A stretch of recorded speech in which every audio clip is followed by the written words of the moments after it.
Un cuerpo gigantesco, casi imposible. Expectación, asombro. Da la impresión de que los monstruos marinos no han muerto. El mar, la naturaleza, de vez en cuando los arroja a tierra. Quizá para que comprendamos lo poco que sabemos. Cuarto milenio de actualidad. Queremos contarles todo lo que ocurre y que habitualmente nadie cuenta. Que es asombroso, impresionante, como esto que acaban de ver. Carmen, buenas noches. Buenas noches, Iker. Cuéntanos más datos sobre este ser excepcional. Pues este animal aparecía hace pocos días en una playa de Camboya. Estaba en la orilla. Algunos lugareños que hacían sus labores de pesca lo encontraron allí. Inmediatamente dieron la voz de alarma. Llevaron hasta allí un camión porque no podían... Es un animal que pesa varias toneladas, se calcula, porque ni siquiera han tenido los instrumentos necesarios para poder pesarlo. Pero fíjate, dentro de la comunidad se montó cierta expectación y temor. ¿Por qué? Porque creían que era un monstruo marino. No lo identificaban con ningún otro animal. Ellos están, la verdad, que muy interesados en los animales que hay alrededor, los que pescan, pero uno así no habían visto nunca, y menos de esas dimensiones, ese color marrón grisáceo. Es más, hay mucha gente, muchos expertos en animales que ni siquiera pueden identificar qué tipo de animal es. Nosotros para eso hemos recurrido a Luis Laria, el director del CEPESMA, para que nos hable de lo que puede ser este monstruo marino para esos lugareños de Camboya. Es una ballena. Es un ejemplar raro, obviamente, en nuestras costas, pero no precisamente en las zonas tropicales donde es su hábitat. Estamos hablando de un ejemplar que realmente puede alcanzar hasta los 14 metros de longitud. No se puede saber, obviamente, por las imágenes que vemos, pues, de qué se trataría la muerte. Las inmensas cicatrices que se pueden encontrar y múltiples cicatrices a lo largo de todo su cuerpo hacen que esta ballena, la ballena de Braid, sea preferida en esos ataques por los tiburones. Ahí la explicación de todo un científico, de todo un experto, ciencia y de alguna forma misterio y religión. Se hablaba en este lugar de Malfario y de la sensación de que aquello era una especie de gran criatura tubiforme, más de 18 metros y una especie de fauces propias de pelícano. En el fondo el mito, la verdad, todo entremezclado. Hay muchas más cosas que ocurren incluso mucho más cerca, Carmen.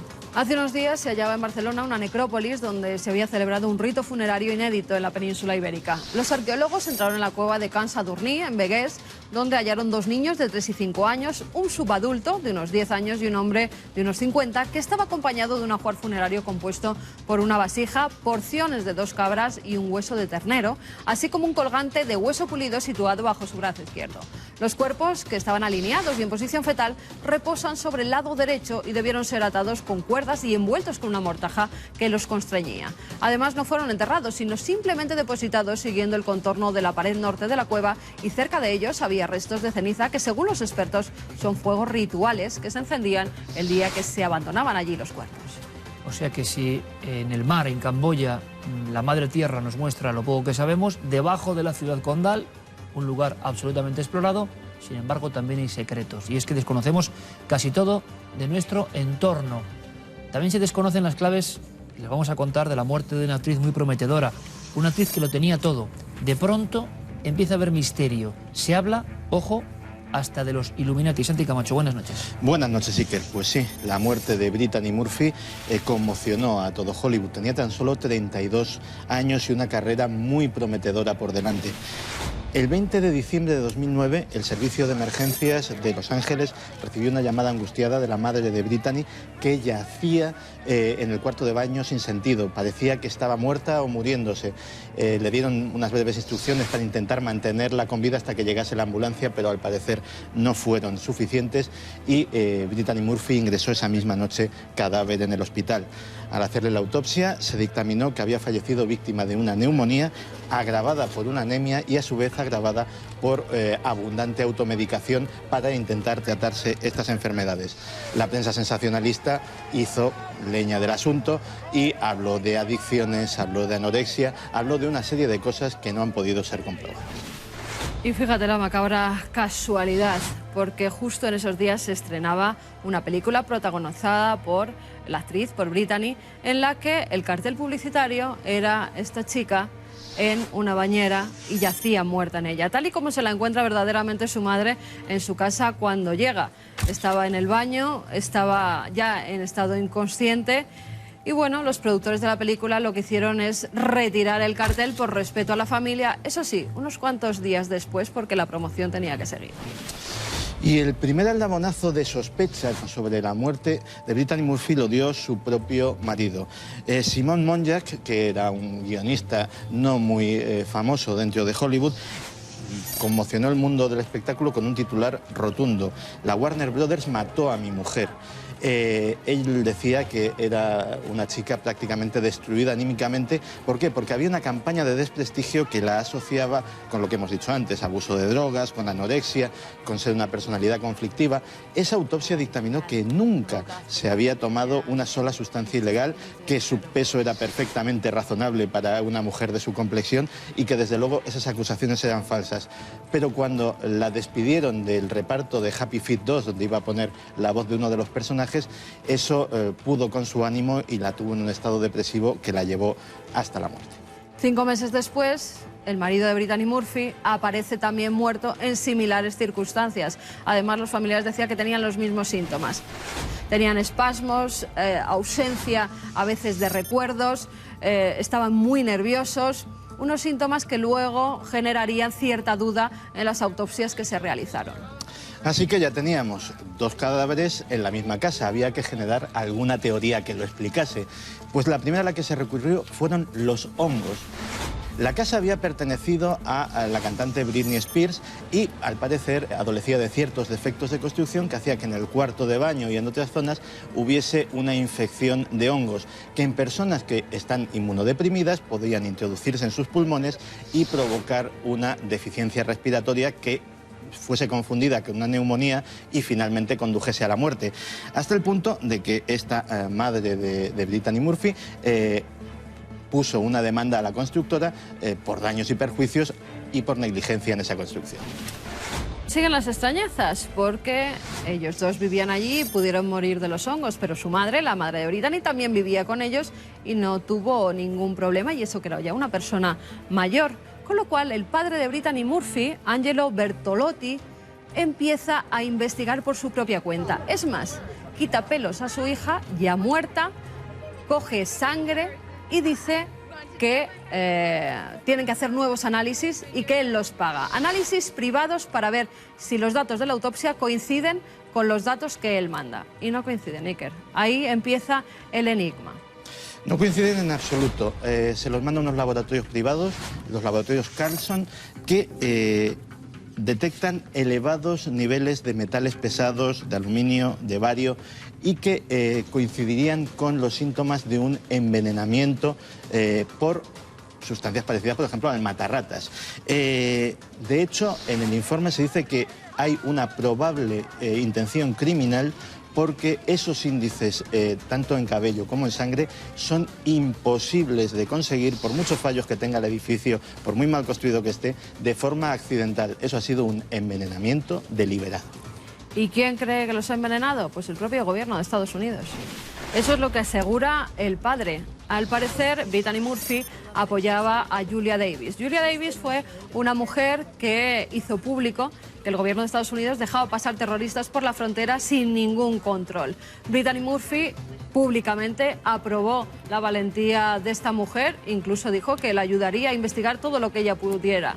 A raíz de eso parece que todos los acontecimientos que hemos ido contando se fueron generando uno tras otro y acabó con la muerte tanto de Brittany como de su marido, que tenían verdadero miedo, habían triplicado la seguridad en su casa, habían puesto 56 cámaras de seguridad en todas partes y parecía que alguien los estaba persiguiendo, incluso con helicópteros del gobierno. Es la última trama en Hollywood y Carmen y Santiago habitualmente contarán claves sobre esos temas que queremos conocer y resulta que no conocemos bien, ¿verdad? ¿Qué hay? ¿Paranoia, enfermedad o auténtica conspiración? Tiene todos los elementos, desde luego, de una novela desgraciadamente real, con 2 víctimas. Seguimos en Uruguay. Algo insólito, algo que ha copado las portadas de los periódicos. Lo están viendo, es una imagen tremenda de lo que sería, lo recuerdan, ¿verdad?, un rod o bastoncillos. Hacia el año 94-95, en todo el mundo, gracias a filmaciones en México, se convierten en un nuevo paradigma. De vez en cuando las cámaras y filmadoras, parando fotograma a fotograma, resulta que captan ¿qué? Estas cosas. Para algunos son seres biológicos desconocidos, algún tipo de pequeños animales, por llamarlo de alguna forma, que están en nuestra atmósfera, conviven con nosotros y no sabemos qué son. Pasan rapidísimos, casi a la velocidad del rayo. Para otros son errores en la cámara y, por supuesto, en este caso, la portada del periódico El País de Uruguay decía: captan extraña presencia invisible para el ojo humano, son prácticamente alienígenas, como lo oyen. Lo captó una persona, Gabriel Caorsi, en la Ruta 5 de Uruguay, cerca de la población de Rivera. Había una plantación de campo eólico, hicieron unas fotografías y al llegar a casa, al mirar su teléfono móvil, se dieron cuenta de que esta extrañísima estructura, que parece fusiforme, con varias patas, atravesaba el campo de visión, invisible al ojo humano. Rod. Bueno, parece que hay una explicación. Por supuesto, nos ha ayudado Guillermo León. Vean esta otra imagen porque es sorprendente. En el capítulo 1 de Cosmos, ni más ni menos, Carl Sagan, emitido al inicio de los 80 en nuestro país, resulta que, hablando de ciertos efectos solares, iniciando la historia del universo, ¡pum!, aparece este Rod, que es absolutamente clásico. Pero dice Guillermo León, ¿qué es lo que vemos aquí? Daros cuenta, da la impresión de que un insecto, ha pasado tan rápido que la secuencia ha registrado todo ese paso, digámoslo así, secuenciándolo en diferentes imágenes. Es verdad que el otro Rod, también lo está viendo de nuevo, tiene unas características muy raras, parece mucho más grueso. ¿Qué insecto daría origen a esta formación? No lo sabemos, pero como ustedes saben también, hay filmaciones de Rods en todo el mundo. Decenas.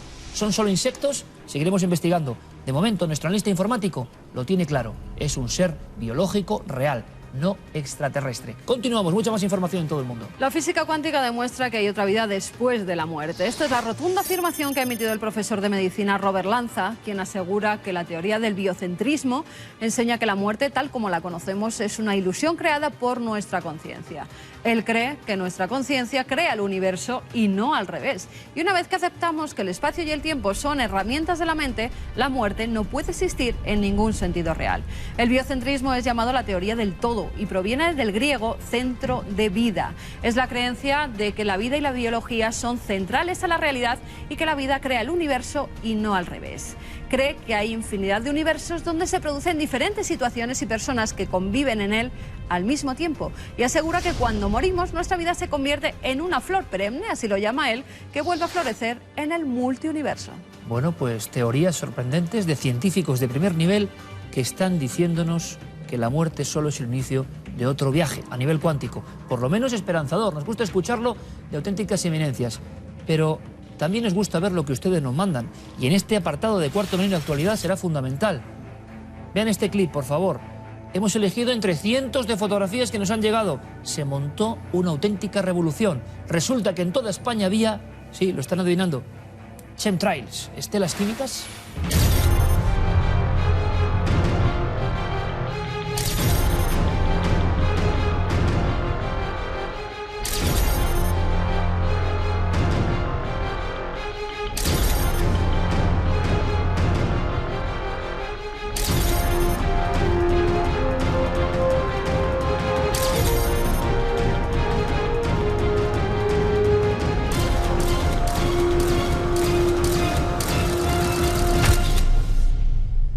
Para muchas personas que creen en la conspiración de los chemtrails, yo sigo sin saber qué hay detrás.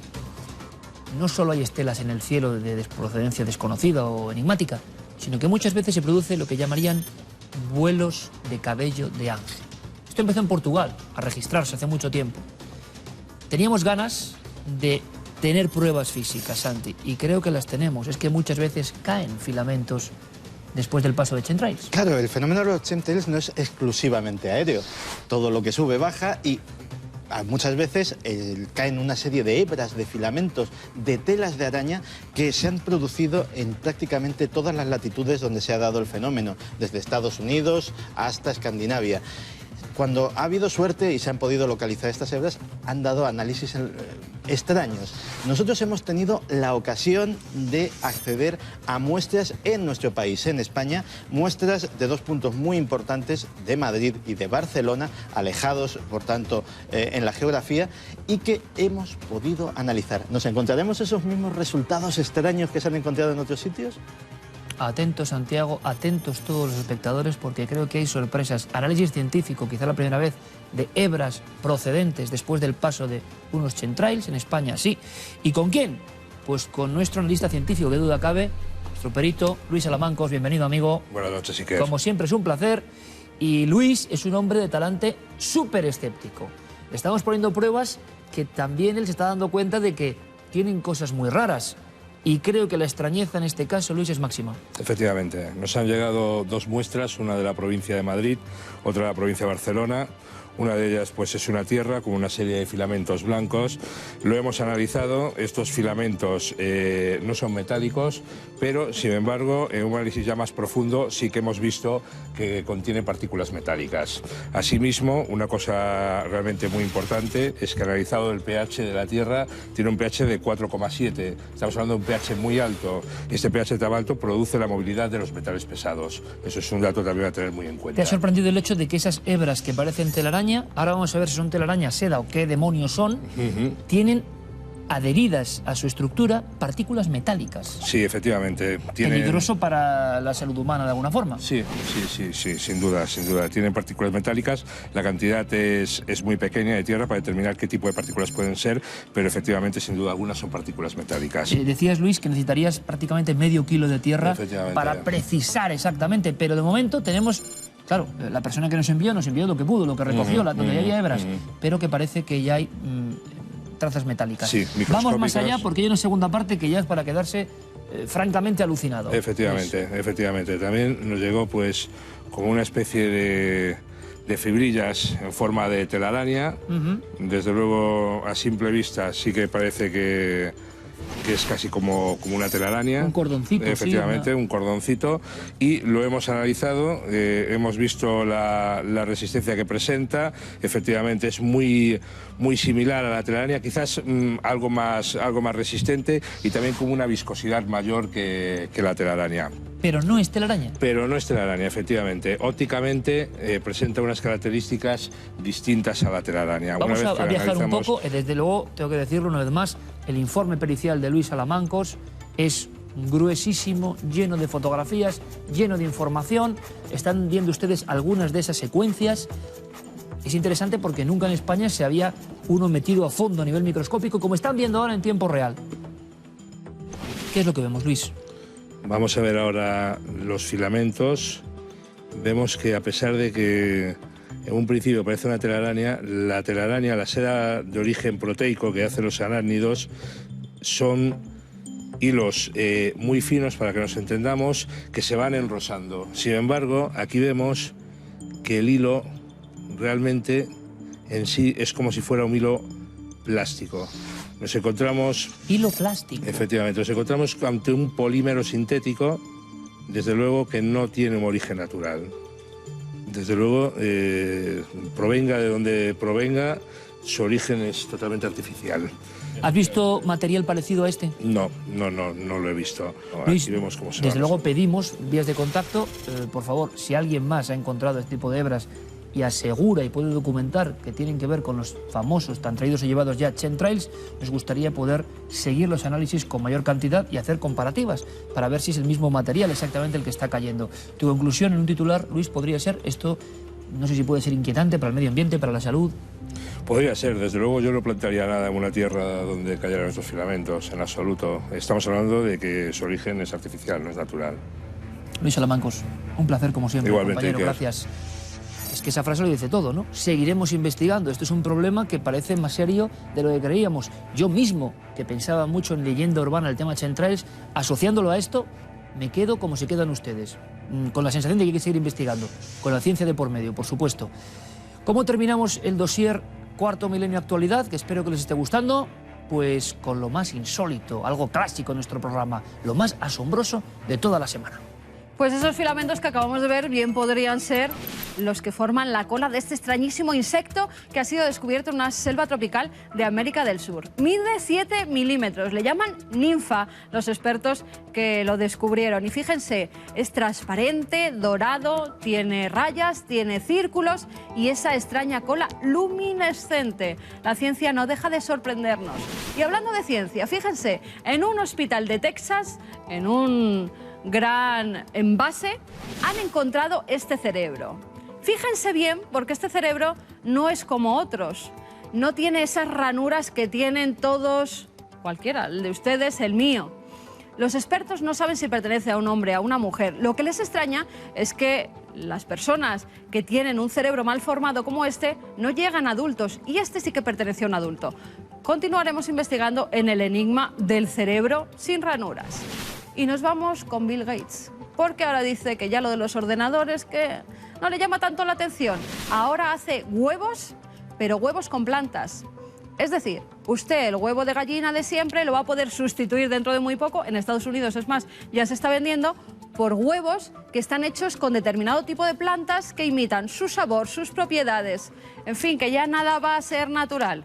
Estamos viendo que todo se puede fabricar. El mundo animal incluso parece que va hasta desaparecer. La complicada balanza, ¿verdad?, entre naturaleza y tecnología. Tecnología que a veces da grandes ventajas propias del futuro, pero también problemas. Y ustedes lo están viendo cotidianamente. Los titulares de las últimas semanas nos espían, los gobiernos, las agencias, y nosotros mismos nos dejamos espiar, que es lo peor. Lo van a entender perfectamente. Hemos abierto la puerta, móviles, ordenadores, internet, y eso tiene también, de alguna forma, su gran cuarto tenebroso y oscuro. Lo van a entender. Especialistas de primer nivel van a debatir de una forma, creo que muy intensa. El tema merece la pena, sobre todo porque no es solo cuestión de altas esferas. De verdad, nos importa a nosotros, al ciudadano medio. Están ocurriendo cosas que ni imaginamos. Por eso nos hacemos la gran pregunta: ¿realmente nos espían?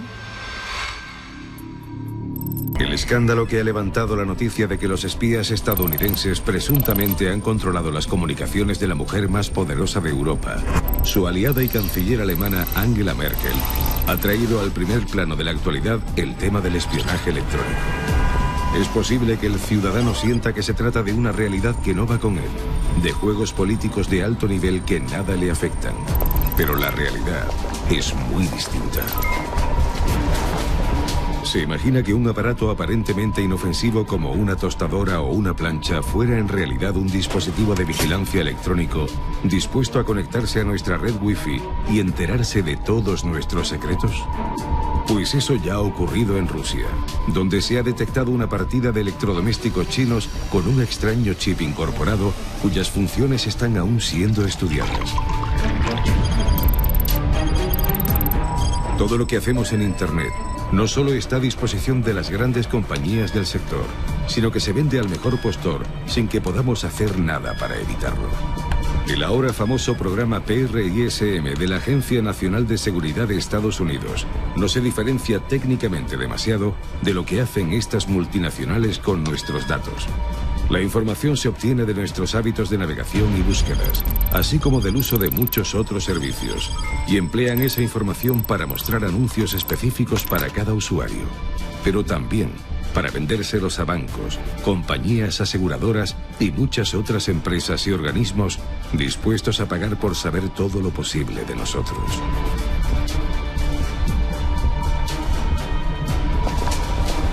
Aquí, en la Unión Europea, se está desarrollando el programa INDETC, un sistema de vigilancia que se nutriría de las imágenes de miles de cámaras de videovigilancia instaladas en espacios públicos, dotadas con sistemas de reconocimiento facial y de matrículas para facilitar la localización y seguimiento de personas y vehículos sospechosos.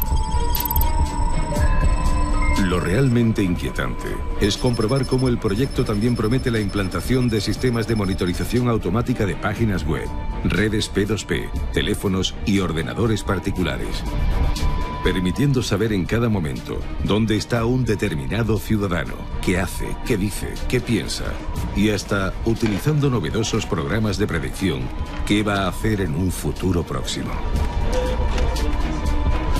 Pero no tiene otra función que la de vigilarnos.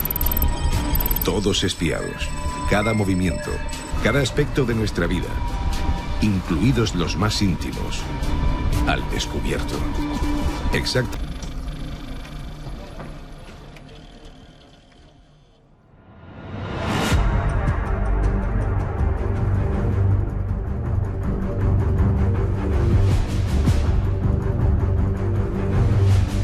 Aquí lo interesante, evidentemente, es que usted se siente identificado, a veces por desgracia, nunca lo sabemos. Le puede pasar a usted, es la sensación. No hablamos de capas de la sociedad, de élites, de políticos. Ya sabemos que ocurre todo eso, pero al ciudadano normal, a usted, a mí, ¿cómo nos afecta esto? Yo creo que vamos a dar pasos que casi parecen de ficción, pero que son realidad. Y me llega, por parte de redacción, como decíamos ya los antiguos, un teletipo, ¿no?, del Confidencial, dice: la Generalitat estudió controlar móviles de ciudadanos con una aplicación oculta. Y añade: el gobierno catalán se planteó un sistema espía de teléfonos móviles indetectable para el usuario, no rastreable y con monitorización directa del WhatsApp. Bueno, yo lo dejo ahí, es lo que se ha publicado. Santiago Camacho, buenas noches. Buenas noches, Iker. Antes de comenzar esta mesa de redacción con expertos de primera talla, de primer nivel, con diferentes teorías, vamos a hacer algo.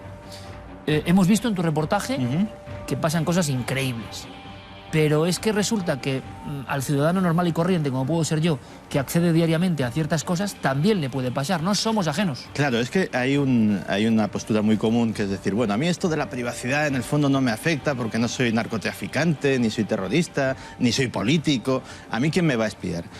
Y es que en realidad nos puede espiar cualquiera. Vamos a poner un ejemplo.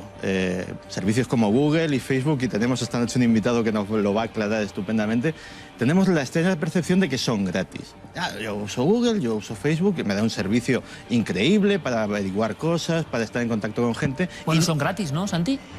No son exactamente gratis. Si tú tuvieras que pagar un servicio como esos, a lo mejor, si fuera completamente gratis, te tendrían que cobrar una tarifa de 200, de 300 euros al año, que es lo que están sacando por tu información, traficando con ella. Con tu consentimiento, porque en los términos de usuario que tú has firmado sin leer, porque no los hemos leído ninguno, porque en el fondo ese texto está escrito de tal manera y maquetado de tal manera para que no parezca un texto, parezca una textura y dé muchísima pereza leérselo, pues tú has cedido ese derecho. Y ellos pueden traficar de 1000 formas con esa información y obtener mucho dinero. Y el colmo de los asuntos. Hace poco sabíamos por la prensa que en Rusia han detectado electrodomésticos. Esto es brutal. Tan sencillos como puede ser una plancha, como puede ser una tostadora, de fabricación china, que de repente un día lo llevaban a arreglar y de repente uno de los técnicos dice, bueno, esto tiene un chip que no sé para qué sirve. El hombre curioso empieza a averiguar para qué sirve aquello y descubre que es un sistema que todavía no se sabe muy bien para qué sirve realmente, pero que sí tiene la capacidad para buscar un wifi desprotegido o protegido y meterse en el interior y tomar posesión de esa red doméstica. No se sabe todavía con qué fines. La verdad es que son cosas de las que no somos conscientes. Historias dignas de novelas de espionaje, pero que están en nuestras propias casas. ¿Qué hay de ficción, qué hay de verdad? Escuchando a Santiago Camacho, evidentemente me viene a la memoria mi buen amigo José Mota, que tiene un sketch perfecto hablando de el individuo misterioso que se leyó realmente los códigos de aceptación, que creo que no hay nadie, ¿no? Pero en esas conductas también está la trampa. Y para hablar del más famoso buscador que tenemos, que yo no quiero criticarlo ni dejar de criticarlo, quiero que me cuenten cosas, ¿no?, que habitualmente no se saben. Tenemos aquí a Alejandro Suárez. Él publicó Desnudando a Google con una gran polémica, la inquietante realidad que no quieren que conozcas. Alejandro es vicepresidente de la Asociación de Inversores y Emprendedores en Internet. Es todo un pope, ¿no?, de este medio, y está con nosotros. Seguro que nos va a aclarar muchas cosas. Alejandro, bienvenido. Muchas gracias. ¿Cuál es la inquietante verdad que no quieren que conozcamos de Google?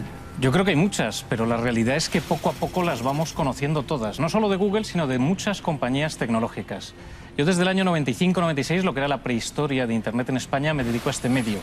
Eso hace que sea mi disclaimer, es decir, no soy una persona que esté en contra del avance de la tecnología, sino muy al contrario, vive de ella. ¿Qué es lo que ocurre? Que hay algunas empresas, grandes empresas americanas, con miles de millones de clientes en todo el mundo. En este caso, Google tiene unos 1.500 millones de personas que son consumidores de sus productos en todo el mundo. Y empresas como Facebook, más de 1.000 millones de personas también, que utilizan información de la que no somos conscientes a nivel comercial.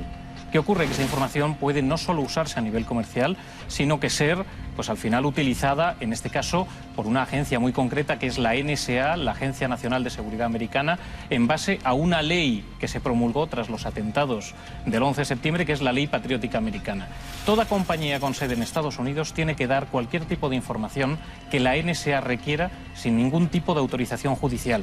Y eso nos lleva a extremos divertidos, yo diría. Es decir, una compañía como Google lo sabe todo, y ahí es el primer punto y aparte que a mí me gustaría añadir. Google no sabe lo que buscamos dentro del casillero de un buscador. Google lo sabe todo, porque Google son todos los servicios de Internet. Si tengo mi calendario dentro de Google Calendar, sabe mis citas, con quién me veo, con quién no, tiene mi número de teléfono, de hecho me envían SMS, serializado en tiempo real y saben dónde estoy, con quién, e incluso con sistemas de reconocimiento facial que tienen patentados pueden saber con quién estoy en esas fotografías. Si yo uso productos como YouTube, saben qué contenidos veo a través de Internet. Si uso uno de los quizá productos más intrusivos que existe, el navegador Chrome, sin ningún tipo de dudas, el mejor navegador que hay en Internet y el más rápido, saben y monitorizan absolutamente todo. Con quién hablo, qué páginas veo, durante cuánto tiempo. Incluso Google sabe las relaciones afectivas que yo tengo. Suena un poco a chiste, pero es así. Yo podré engañar a mi mujer, pero no podré engañar a Google, porque si tengo una amante y la escribo correos a horas introspectivas el fin de semana, o preparo con ella una escapada romántica de fin de semana a un sitio un poco a expensas, podré ocultárselo a ella, pero no a Google, que lee y escanea automáticamente mi correo electrónico y a medida que navego por Internet me irá ofreciendo hotelitos románticos de fines de semana, porque sabe muy bien de qué hablo, qué necesidades tengo y qué es lo que estoy buscando. Pues ahora continuamos, Alejandro, pero el primer aldabonazo yo creo que nos ha dejado a todos y tenemos el placer, ¿no?, de contar con Alejandro para saber de esas cosas que él ha investigado. Pero hay mucho más. En el tema del espionaje es amplísimo, ¿no?, el universo que se abre ante nosotros. Enrique de Vicente, maestro, buenas noches. Muy buenas noches. Tú tienes una frase y vamos primero, eso, con aldabonazos muy concretos. Gran Hermano ya está aquí. El Gran Hermano no de la televisión, sino de Orwell. Sí, Orwell anunció su Gran Hermano para 1984. Y en 1984, como sabe muy bien Alejandro, ya había leyes y había procedimientos, no en cualquier lugar del mundo, sino donde Orwell había colocado la sede de su socialfascismo, que era el gobierno del Gran Hermano, y ya en Inglaterra estaba eso. Y hoy en día es tremendo. Hoy en día, en Londres, por poner un ejemplo, si tú sales a la calle, te vas a encontrar, tanto públicas como privadas, una cámara de videovigilancia por cada 14 habitantes.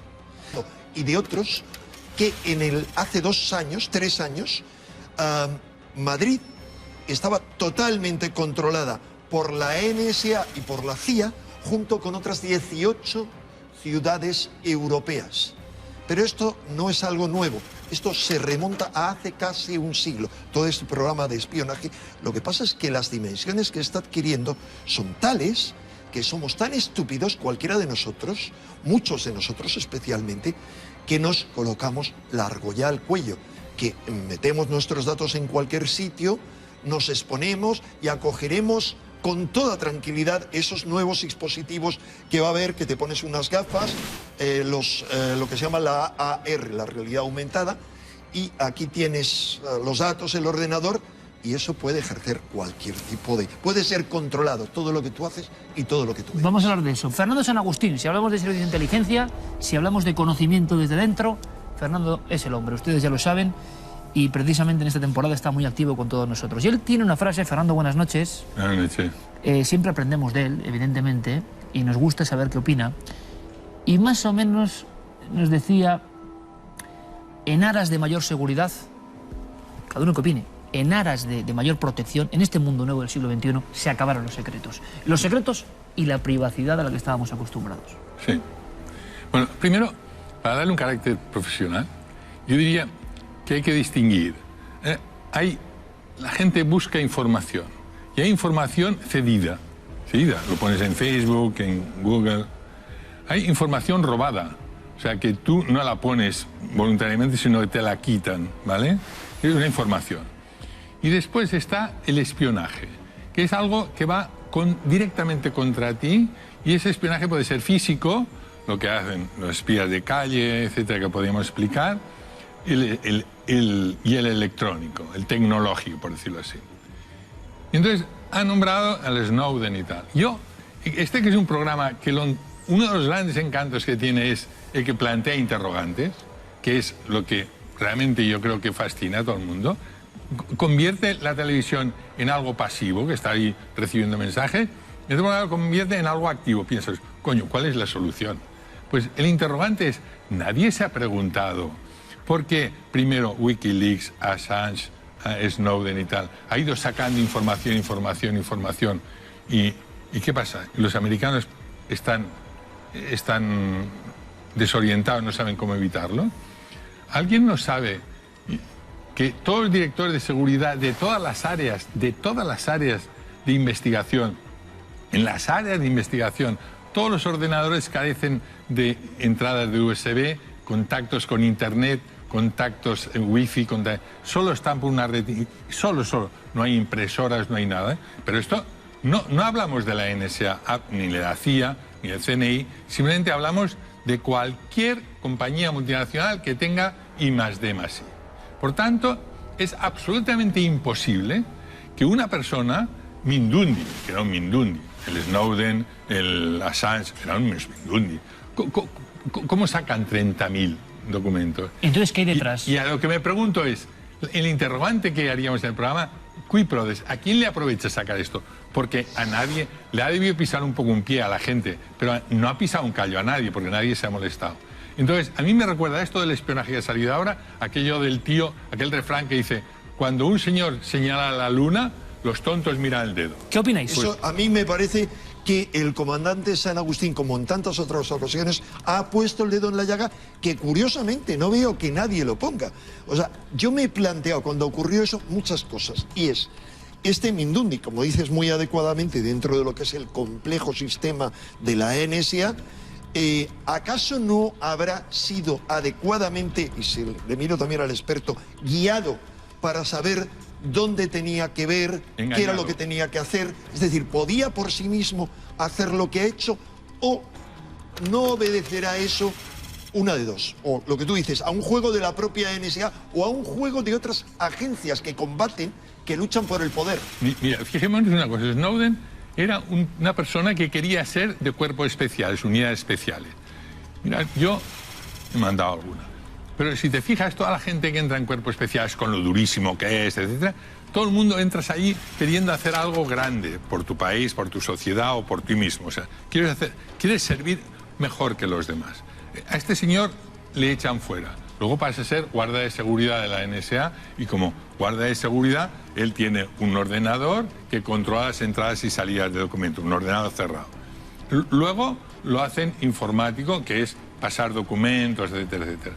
Y de buena primera, él se considera el salvador de la democracia, de las libertades y tal. Y este tío está allí convencido de que está haciendo un gran servicio, pero es que no ha hecho nada. Solamente revolver. No hay ninguno de esos papeles del espionaje moderno que ponga realmente en grave peligro a ningún Estado. No hay nada realmente importante. Ha molestado a gente. Pero alguna revelación nueva, más allá del escándalo de Echelon, que todo el mundo parece haber olvidado. Sí, bueno, digamos que lo único que ha puesto de manifiesto es algo que sospechábamos todos los que sabíamos del tema, que era la extensión y la tremenda facilidad que tiene la NSA a la hora de aspirar esos datos. Pero lo que ha dicho Fernando es muy interesante por una cosa que hablábamos hace un momento en privado. Es que, claro, manipular a alguien hoy en día es tremendamente fácil. Hace 20 años, cuando un servicio de inteligencia quería hacer un dossier sobre alguien, un dossier amplio, que incluyese un perfil psicológico, que incluyese sus gustos, que incluyese sus motivaciones, que incluyese absolutamente todo, eso eran cientos, probablemente miles de horas de trabajo y muchísimo dinero. Ahora todos estamos dando. Y que tú no harías para ver a veces también como en este espionaje que tiene como dos áreas, la área de los estados, lo que está pasando, lo que está ocurriendo, y luego el área doméstica, si quieren. Porque uno desde fuera puede pensar, claro, nos espían porque ponemos todas las facilidades. Y segundo, darnos todas estas ofertas de contenidos maravillosos y casi mágicos, ¿no habrá sido un extraño juego para tenerlos ahora bien cogidos ahí por el ronzal? ¿Tú qué no harías o qué aconsejarías a la gente después de todo tu estudio interno de esto? Yo es que de entrada, Iker, niego la mayor. No nos espían, nos espiamos. Entonces, partiendo ya de esa base, nosotros estamos poniéndole, como se los ponían a Felipe II, pues un montón de información para que puedan hacer con ella lo que quieran. Y ellos nos lanzan mensajes del tipo de, pero solo lo vamos a utilizar para venderte, no para nada más, no te preocupes. No, si tú le pones toda esa información a alguien, es como cuando ahora decían, no se preocupen, hemos espiado a Zapatero, pero no a Rajoy. No, ustedes han espiado a todo el que han podido. Y si ha faltado alguien, la habrán espiado también. Es decir, no nos podemos creer milongas que son de muy fácil. Hoy en día la tecnología hace que dependamos absolutamente de ella. Si usted no quiere ser espiado, tengo dos malas noticias para usted. La primera, lo está siendo. Otra cosa es que les interese lo que usted está compartiendo, comentando y haciendo. Y la segunda, si quiere dejar de ser espiado, tiene que apagar el teléfono móvil, quitarle la batería, dejarlo en un cajón, cerrar el ordenador, probablemente incluso dejar de ver la TDT e irse a vivir al monte. Y la realidad es esa. Dejar de ver la TDT incluso. Yo creo que hoy en día hay algo muy gráfico y ahí sí que voy a contradecir un poco lo que ha dicho Fernando. La teoría es, si usted tiene información sensible, no puede estar conectada a Internet, que es la única manera en la que esto sea impenetrable. La práctica es, y en este país somos un ejemplo tremendo de eso, que eso no ocurre así. Es decir, que muchas veces somos nosotros mismos los que permitimos que se nos ataque a nivel informático. Hubo un caso célebre en el Ministerio de Defensa, en el año 2009, en el que un servicio secreto de un país amigo nos advirtió que habíamos sido pirateados y que estaban entrando en nuestros sistemas con todas las de la ley.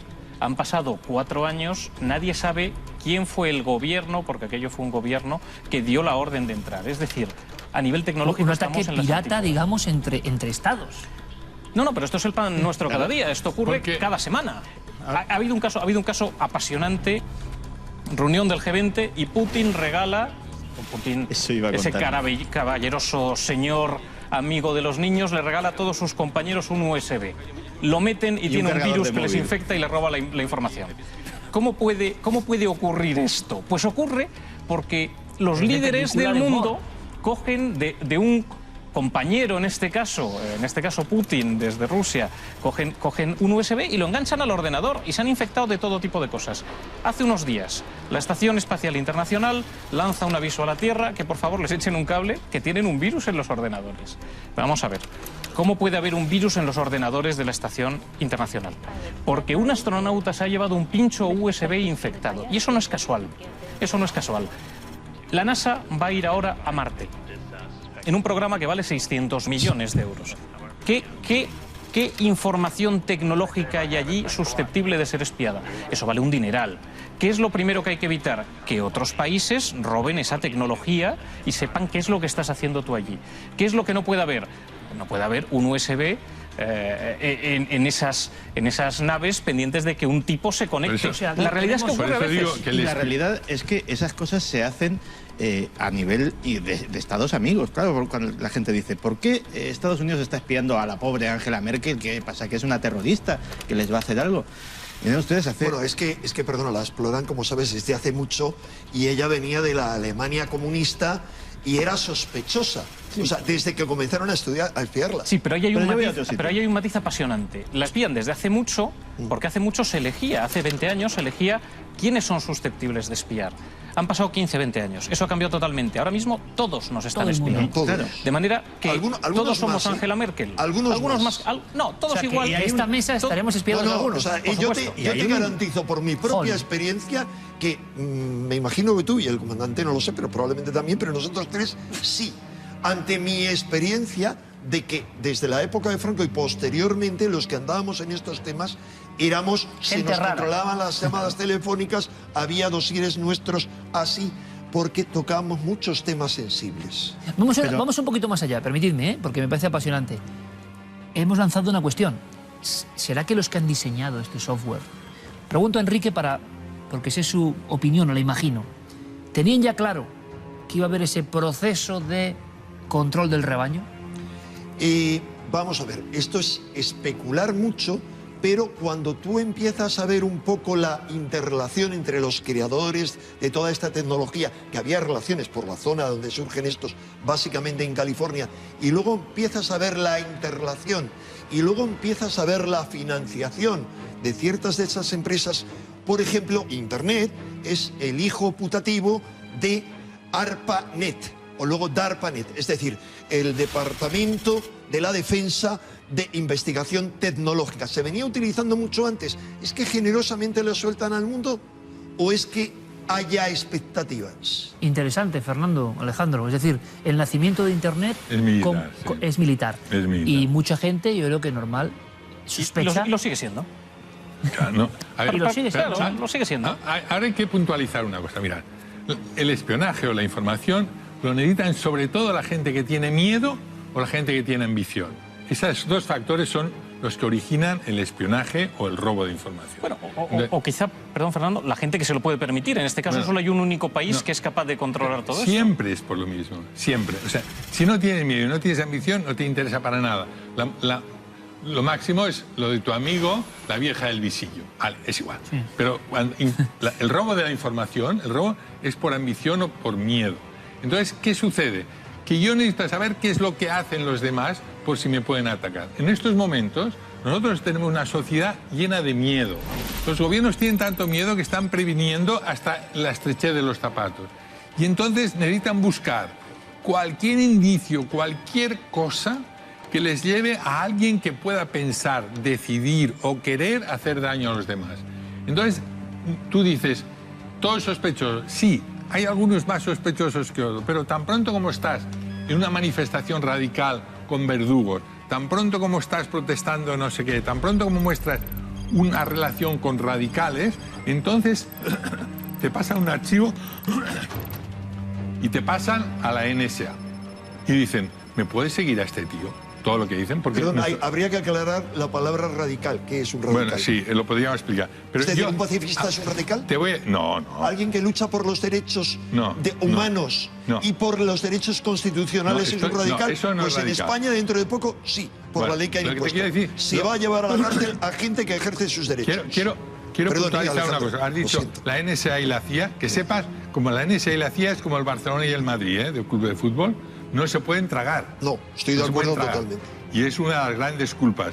El qui prodé, seguramente, el quien aprovecha la fuga de toda la documentación de la NSA, seguramente es la CIA, ¿vale? Seguramente, no se sabe.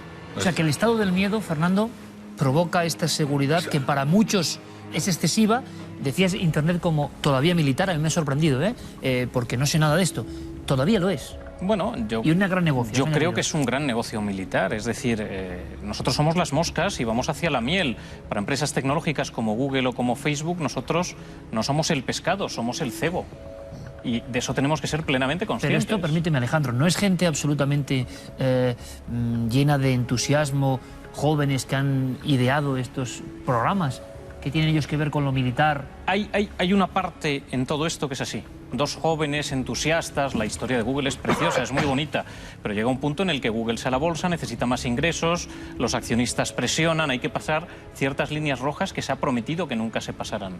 Hoy en día Google fotografía tu casa, Facebook sabe con quién te hablas o con quién no te hablas, a quién bloqueas y a quién... Es decir, la información que tienen si cruzan sobre todo este tipo de servicios es absoluta. ¿Qué explicación tiene que Google, una compañía mimada por el gobierno de los Estados Unidos, que en cuanto han tenido un problema en China ha salido la diplomacia americana a defenderla como si le hubieran pisado al niño bonito de la familia, qué sentido tiene que una compañía como Google, el gobierno de Estados Unidos, por ejemplo, no permita que vídeos de YouTube, filial de Google, estén en sus páginas web porque son demasiado intrusivos? ¿Por qué? Porque están recopilando información. El simple hecho de que uno vea la página de cualquier gran medio de comunicación hoy que ha incrustado un vídeo de YouTube hace que Google vaya perfilando nuestra información sabiendo quién somos, qué hacemos y desde dónde. Yo cuento una anécdota muy breve. Hace 2 meses ha sido mi cumpleaños y yo me he levantado, he encendido mi ordenador. Todos ustedes saben lo que es un doodle, que son estos logotipos simpáticos, alegóricos que Google hace para cambiar de vez en cuando, y hoy es de Velázquez, mañana es de quien sea. Bueno, yo me levanto y lo que me encuentro no es el logotipo de Google en el centro de mi pantalla como cada mañana, sino lo que me encuentro es una tarta de cumpleaños que dice "Feliz cumpleaños, Alejandro". Eso, que puede asustar o no, es el 0,5% de lo que saben de nosotros. Amit Sigal, un ingeniero de Google, decía hace algún tiempo que hoy en día tienen tecnología suficiente para que lo que llaman search without searching, búsqueda sin la búsqueda. Y es que cuando uno escribe o abre la pantalla del ordenador, sin necesidad de realizar ninguna búsqueda, ya puedan decir: sabemos que tu cumpleaños es el mes que viene y que le quieres regalar a tu mujer un iPad. Y te garantizamos que el sitio de debajo de la esquina los tiene agotados y tarda 7 días en mandarlo. Por lo cual, como tengo memorizada tu tarjeta de crédito, si quieres te lo voy pidiendo ya para que llegue y no te olvides. Hoy en día pueden tecnológicamente hacer eso. ¿Y por qué no lo hacen, dicho directamente por ellos? porque asustaría a la gente. Claro. ¿Qué opináis? Porque esto, de verdad, que cuando ves los datos, y le estará pasando a nuestro público, y os lo agradezco un montón, usted no está ajeno a todo esto. Le pasa, le ocurre. Yo creo, Fernando, que en tus tiempos de mucha investigación, ver que cualquier lugar está fotografiado hasta el detalle de que tú puedes ver la ventana de tu casa, ni te lo creerías. Qué envidia, qué envidia. Qué envidia. Yo ahora esta época la defino como el espionaje low cost. O sea, no cuesta nada. Antes, para que tengáis una idea, antes para seguir una persona que necesitamos seguir para saber el perfil, con quién iba, con quién se trataba, con no sé qué, y para que no se diera cuenta, porque claro, la persona a la que seguías también tenía un sistema de contraseguimiento y tal, pues necesitaba 5 o 6 personas expertas, entre 2 coches y 2 motos y cosas así. Es muy complejo, carísimo, y era carísimo. Es que ahora, es que produce mucha envidia. Desde el primer día que vi yo que dejaban un coche delante de un aparcamiento, delante de un sitio que necesitaban.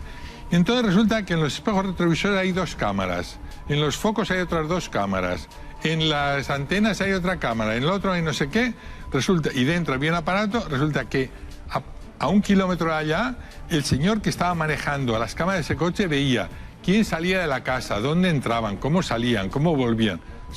Hostia, antes teníamos que estar allí escondidos, enmascarados, qué rollo. Esto es un chollo. Es una y ahora con el chip que siguen y que es... Bueno, esto es... Hemos hablado de chip. Low cost. Interesante, Fernando. ¿Por qué? Porque vamos a un peldaño más allá, si nos lo permiten.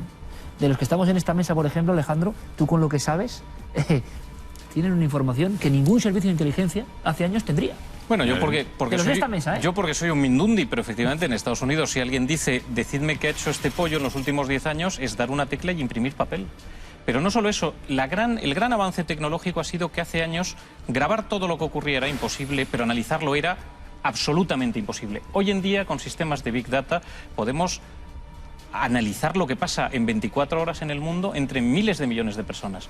¿A qué extremo nos lleva eso? Hay gente que dice que se pueden predecir las epidemias de gripe. Simplemente analizando correos electrónicos de 40 millones de personas en España podemos saber cuándo va a haber una epidemia de gripe. Por los síntomas, los comentarios... Por los comentarios y el análisis del Big Data. Pero no solo eso, podemos saber si van a subir o bajar acciones en la bolsa. Eric Schmidt, el que era antiguo presidente de Google, que en esto es la compañía un poco que ha manejado el gran Big Data del mundo, decía que ellos hicieron hace años una investigación en la que analizando un enorme volumen de información, llegaron a la conclusión de que eran capaces de predecir si una acción en concreto en la bolsa, en el Nasdaq, en los Estados Unidos, iba a subir o iba a bajar. Pero que no os preocupéis porque eso se dieron cuenta que era ilegal y dejaron de hacerlo inmediatamente. Hombre, no somos tontos, todos sabemos que si tenemos esta tecnología hay una habitación oscura en la que hay una persona encargada de este tipo de análisis. Yo no llevo móvil, yo en mi regreso al Paleolítico no llevo móvil. Pero si fuese con Santiago Camacho por la Gran Vía con un móvil, ¿qué pueden saber de él? Con un móvil conectando, viendo cosas, navegando. Hoy en día el móvil es el aparato más intrusivo que hay hasta que efectivamente lleguen las Google Glass, las gafas de Google, que va a ser ya el gadget que nos va a volver a todos tontos, porque como va a ser muy cool llevarlas puestas, vamos a estar enseñando nuestra actividad totalmente. De ahí a que nos implantemos efectivamente un chip aquí para ser más tontos todavía faltará poco. Pero hoy en día con un teléfono móvil saben con quién hablas, con quién no, a quién coges el teléfono y a quién no, que son cosas que pueden parecer muy obvias, pero sobre todo dónde estás en cada momento. En los papeles de Wikileaks, ¿qué hay? Personas seguidas que simplemente por cuando el móvil se conecta, aunque no esté en uso, a una célula, se va geolocalizando en qué ciudad están, en qué oficina están, con quién están y en dónde están. Podemos saber gente con quién se ha reunido, a dónde ha ido. Si en el móvil llevas el correo electrónico, estás perdido. Si tienes un móvil de la plataforma iPhone, lo saben todo. Si lo tienes de la plataforma Android, saben un poquito más todavía. Es el aparato más intrusivo que hay. Y entramos en el juego, es un aparato maravilloso. Yo llevo 2, que remedio, es el peaje que yo pago, pero soy plenamente consciente de que lo saben todo. ¿Por qué? Hay gente que se pregunta, ¿por qué los iPhone no se puede cambiar la batería y llevan la batería integrada dentro de la carcasa? Porque es la manera que aunque lo apaguen, el aparato está latente enviando información. Bueno, vamos a hacer una cosa más todavía. Esto de verdad es sorprendente, vamos, como poco, ¿no? ¿Por qué no vamos, en el último tiempo que nos queda, al lado más maligno, que también tiene que haberlo? Que imagino que esto a Fernando, por ejemplo, le preocupa. Él nos ha hablado de un mundo que se atrinchera o se acoraza contra una nueva dimensión del terrorismo. ¿Cómo es esto al otro lado? Es decir, para el que quiera hacer el mal, me pregunto. Pues mira, hay una primera dimensión aparte de las organizaciones terroristas, y tú imagínate, claro, estamos hablando de Estados Unidos, estamos hablando de Europa, estamos hablando de Google, pero imagínate esta tecnología en manos de una dictadura cruel, en manos de Corea del Norte, en manos de lo que fue la Libia de Gaddafi, en manos de Saddam Hussein, de una persona que quiere tener controlados a todos sus ciudadanos y que quiere torturar y asesinar a aquellos que saquen los pies del tiesto. Pues eso, empresas especializadas en Big Data están a día de hoy vendiendo esa tecnología a regímenes que le están dando ese uso. Es decir, a día de hoy ser dictador, igual que ser espía, es un sueño en cuanto a la facilidad y el bajo coste, ser dictador es otro. Y ni la Stasi en los peores tiempos de la República Democrática Alemana tenía la capacidad que tienen los dictadores que quedan ahora mismo en el mundo de controlar, de asesinar, de torturar a ciudadanos concretos que o bien son rebeldes con el régimen o bien pueden serlo en el futuro, porque ya se puede detectar qué tendencias políticas, qué nivel de descontento tienen, y dice, este señor se nos va a revelar dentro de una semana, a encarcelarle antes. Querría decir que nosotros nos limitamos nuestras libertades. Ahora cada vez nos limitamos más nuestras libertades. Ahora hemos renunciado a casi todo. ¿En favor de qué? En favor de sentirnos más seguros. Los terroristas, es verdad que puede ser que tengan miedo, pero lo primero que aprenden es a no tener internet, no conectarse. Internet, y se conectan... Se ha vuelto casi el correo del zar. Sí, es decir, a llevar mensajes los físicos. Únicos que se conectan son los amigos de los parientes del cuñado, ¿vale? Porque los demás no. Y luego el espionaje tecnológico nos da muchas ideas, pero al final necesitamos al señor Mohamed Pérez o lo que sea, o Santiago Camacho, que vaya a ver a aquel tío que es sospechoso y que le mire en la cara y vea a ver si es verdad lo que dice. Esto da mucho miedo, Fernando, esto da mucho miedo, este mensaje. ¿Podemos sacar con un mensaje bueno, Alejandro? Todo esto es tremendo, pero yo no sé, también dará... La tecnología es fantástica, es maravillosa, es necesaria. Lo que hay que intentar es usarlo por cabeza. Todo tiene un precio y un momento oportunidad. Hay que saber si lo que estamos obteniendo compensa los riesgos y la invasión de la privacidad que tenemos. Y yo añadiría una cosa, hay que aprender, y es algo de cultura general y debería explicarse en los colegios, a tomar determinadas medidas que son básicas para garantizar nuestra privacidad. Y la gente no las conoce. La gente sigue... Coño, en el Congreso los diputados se siguen bajando a tomar café al Starbucks y conectándose los diputados a la Wi-Fi gratuita por no pagar 3G. Ustedes están absolutamente locos, porque el señor que está sentado tomando un café al lado puede estar accediendo a su correo de manera impune. Y estas son las, entre comillas, élites que manejan los destinos del país. Tenemos que todos, a nivel usuario, del primero al último, tomar determinadas medidas. Hay una conversación importante que no deba trascender. Pues yo no tendría un teléfono móvil encima, ni aunque fuera apagado, lo metería en una nevera o lo metería en un microondas y cerraría la puerta. Hay determinadas cosas a las que hoy en día, aunque parezca ciencia ficción, deberíamos habituarnos si no queremos ser escuchados. Parecía ciencia ficción, pero es realidad. Una realidad que seguro que ustedes no conocían. Yo no la conocía a este nivel. Y uno se queda, como decía Fernando San Agustín, pues con el asombro, con la interrogante flotando. Es el mundo en el que vivimos. Y lo hemos contado de una forma que habitualmente no se hace. Claro que la tecnología es maravillosa, pero también hay un pago evidente. No saberlo no conduce a nada. Y cada uno sea consecuente con lo que hace, efectivamente. Ha sido un auténtico placer. Seguramente hablaremos mucho más de este tipo de cuestiones porque son el gran enigma del siglo XXI. Está aquí. Y desde luego, Alejandro, muchísimas gracias por tu intervención, que no sea la última. Un placer, muchas gracias. Y a los habituales, muchísimas gracias, como siempre, compañeros. Gracias a ti. Voy con otra historia que nos lleva a años, por supuesto, mucho más remotos y antiguos, pero no tanto para lo que vamos a contar, que es un poco fuerte, ¿eh? ¿Conocen a el doctor Egas Moniz? Es el único premio Nobel de Portugal. Ahora, curiosamente, hay muchas asociaciones de víctimas que están pidiendo en Portugal que se le quite el premio Nobel. Un hombre que inventó la lobotomía. ¿Por qué? ¿Por qué claman contra él? ¿Qué pasó? ¿Qué ocurrió? ¿Quién es el doctor Egas Moniz? Vamos a descubrirlo.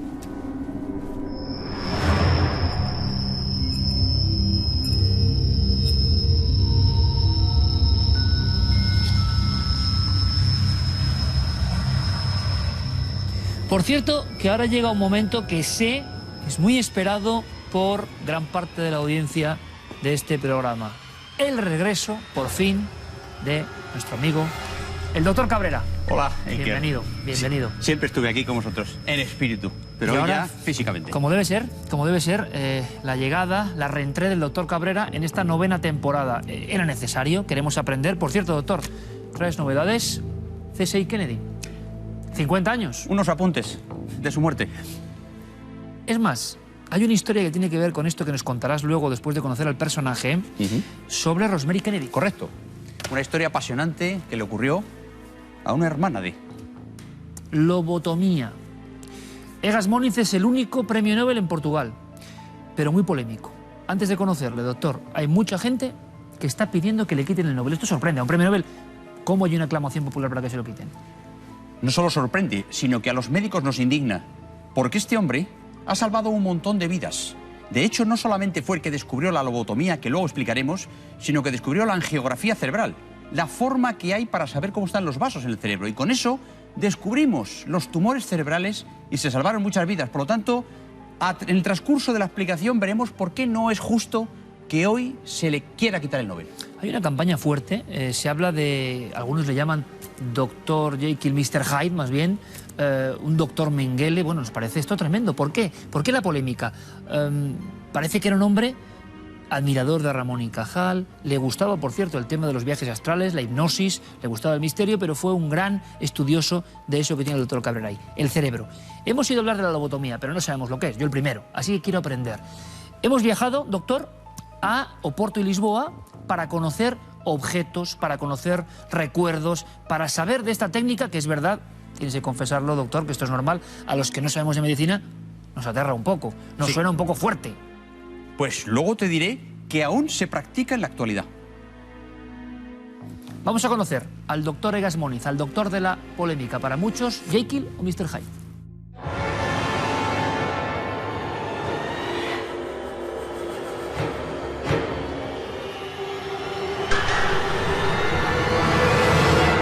El doctor Egas Moniz, médico y premio Nobel portugués, es considerado por algunos como un pionero de la ciencia que ayudó a diagnosticar las enfermedades de nuestro cerebro.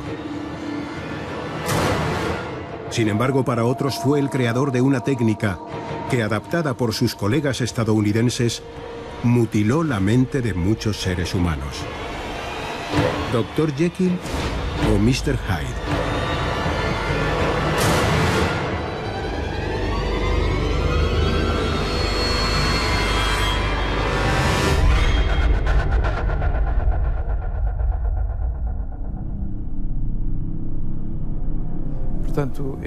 Era un individuo con una gran intuición científica, con sentido experimental. Realmente, el área que él investigó es muy delicada, pues las conexiones entre el cuerpo y la mente siempre fueron objeto de gran tabú y de controversia. El doctor Moniz nació en 1874 en el seno de una familia aristocrática del norte de Portugal, en Abanca. Desarrolló sus estudios de medicina en Lisboa, pero los completó en Francia con los discípulos del célebre God, el padre de la moderna neurología. Después de haber sido un político importante, incluso embajador de su país en España, el doctor Moniz retomó sus investigaciones médicas a partir de 1927 para llevar a cabo revolucionarias técnicas jamás antes empleadas. El doctor Egas Moniz tuvo una idea. ¿Cómo podemos identificar si hay o no tumores dentro de la cabeza sin abrir el cráneo para ver si había alguna enfermedad? Se solía dar una inyección en las carótidas con una jeringa. Se inyectaba contraste y la sangre llevaba ese líquido hacia el cerebro. Inmediatamente después se hacía una radiografía, una serie de ellas, para captar ese contraste. Yo imagino el terror de un hombre con la personalidad de Egas Moniz al mirar a un paciente con enfermedad mental y no poder saber qué problema tenía en el interior de su cerebro. Cuando empieza con los experimentos que le conducen a la angiografía, llevando cadáveres del hospital sobre el Cid al de Santa Marta, dentro de su propio vehículo, después de varios intentos para descubrir el líquido de contraste, exclamó: ¡Eureka! Lo descubrí. Fue el momento más feliz de su vida. Este es el momento más feliz de mi vida. Él iba a buscar las cabezas de cadáveres en la morgue en el Instituto de Medicina Legal y las llevaba en su limusina.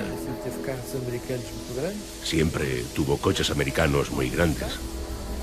Las cabezas las metía en el maletero y las transportaba hacia otro instituto para tomar radiografías. Quería hacer el mapa de las arterias del cerebro.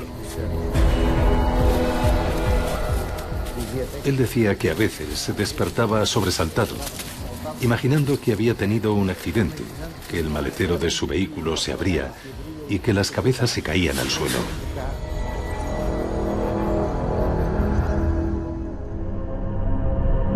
Pero el descubrimiento de la llamada angiografía, uno de los primeros métodos de visualización de tumores cerebrales, le costó muchos sinsabores al denodado médico.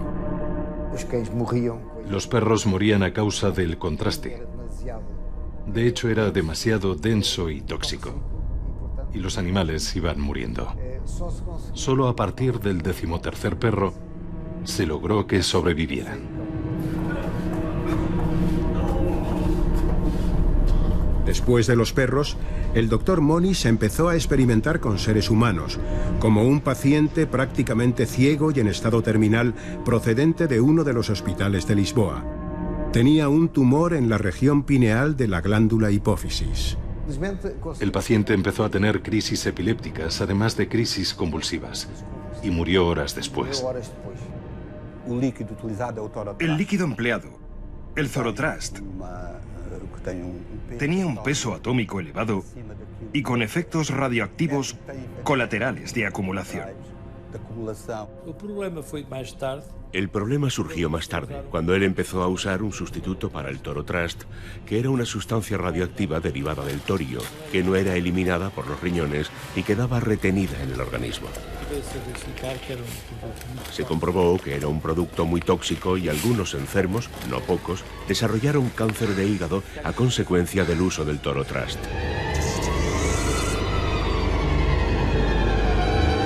Al final, el médico portugués logró una sustancia de contraste menos agresiva, hecho que le valió la nominación para el tan deseado Premio Nobel de Medicina en varias ocasiones, sin lograrlo entonces.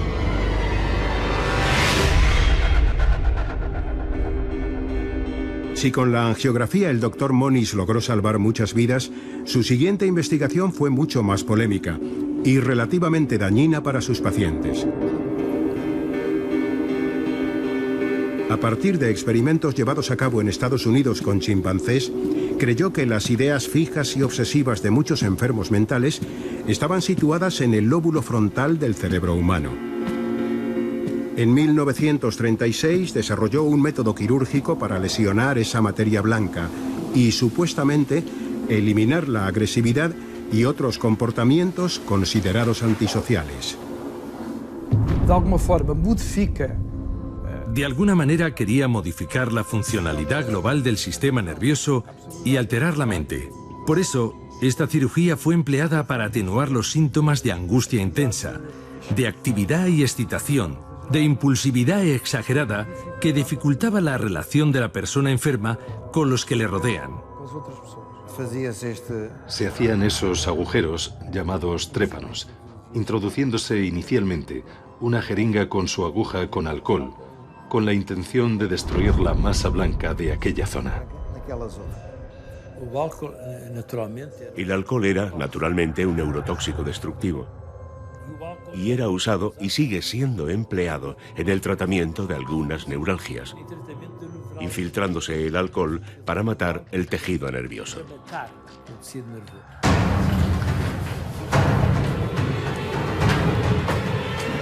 Tras abandonar la inyección de alcohol en los lóbulos frontales, el doctor Egas Moniz decidió emplear otra técnica, a la que llamó leucotomía. Eran 6 lesiones o agujeros en cada lado de la cabeza, muy circunscritas, pequeñas, para intentar destruir la masa cerebral de esa zona, que se creía que era la de mayor impulsividad. El médico portugués inventó un aparato al que llamó leucotomo, capaz de rebanar pequeños trozos del cerebro humano a partir de los agujeros que realizaba en los cráneos de sus enloquecidos pacientes. Las personas que fueron tratadas estaban en situación calamitosa y por lo tanto fue un intento para mejorar su situación clínica. Había una reducción relativa de estados de ansiedad, a veces muy pronunciada. Esto, muy a grosso modo, solo en un 30% de los casos. El mismo hombre que desarrolló la angiografía para ver, visualizar el interior del cerebro humano, creía que era posible lesionar una determinada zona del cerebro sin mirar, solo por cálculo aproximado, a ciegas. Esa era una contradicción interesante. A raíz de las investigaciones sobre la angiografía y la leucotomía, el médico aristócrata recibió en 1949 el tan ansiado Premio Nobel de Medicina.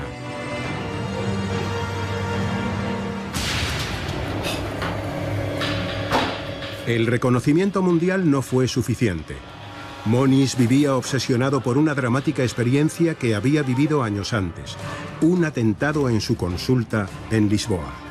Un paciente suyo le exigió una determinada medicación y al negársela, decidió atentar contra su vida. Era un enfermo mental, un esquizofrénico, que ya lo había visto en consultas anteriores y que le disparó 8 balas, una de las cuales le atravesó la mano. De hecho, él escribía una receta que quedó manchada de sangre.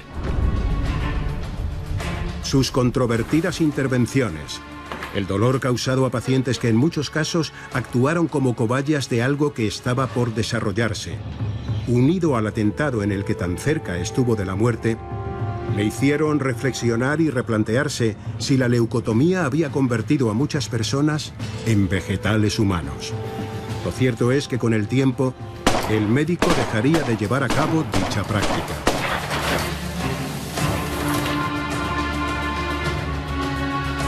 Pero ya era demasiado tarde.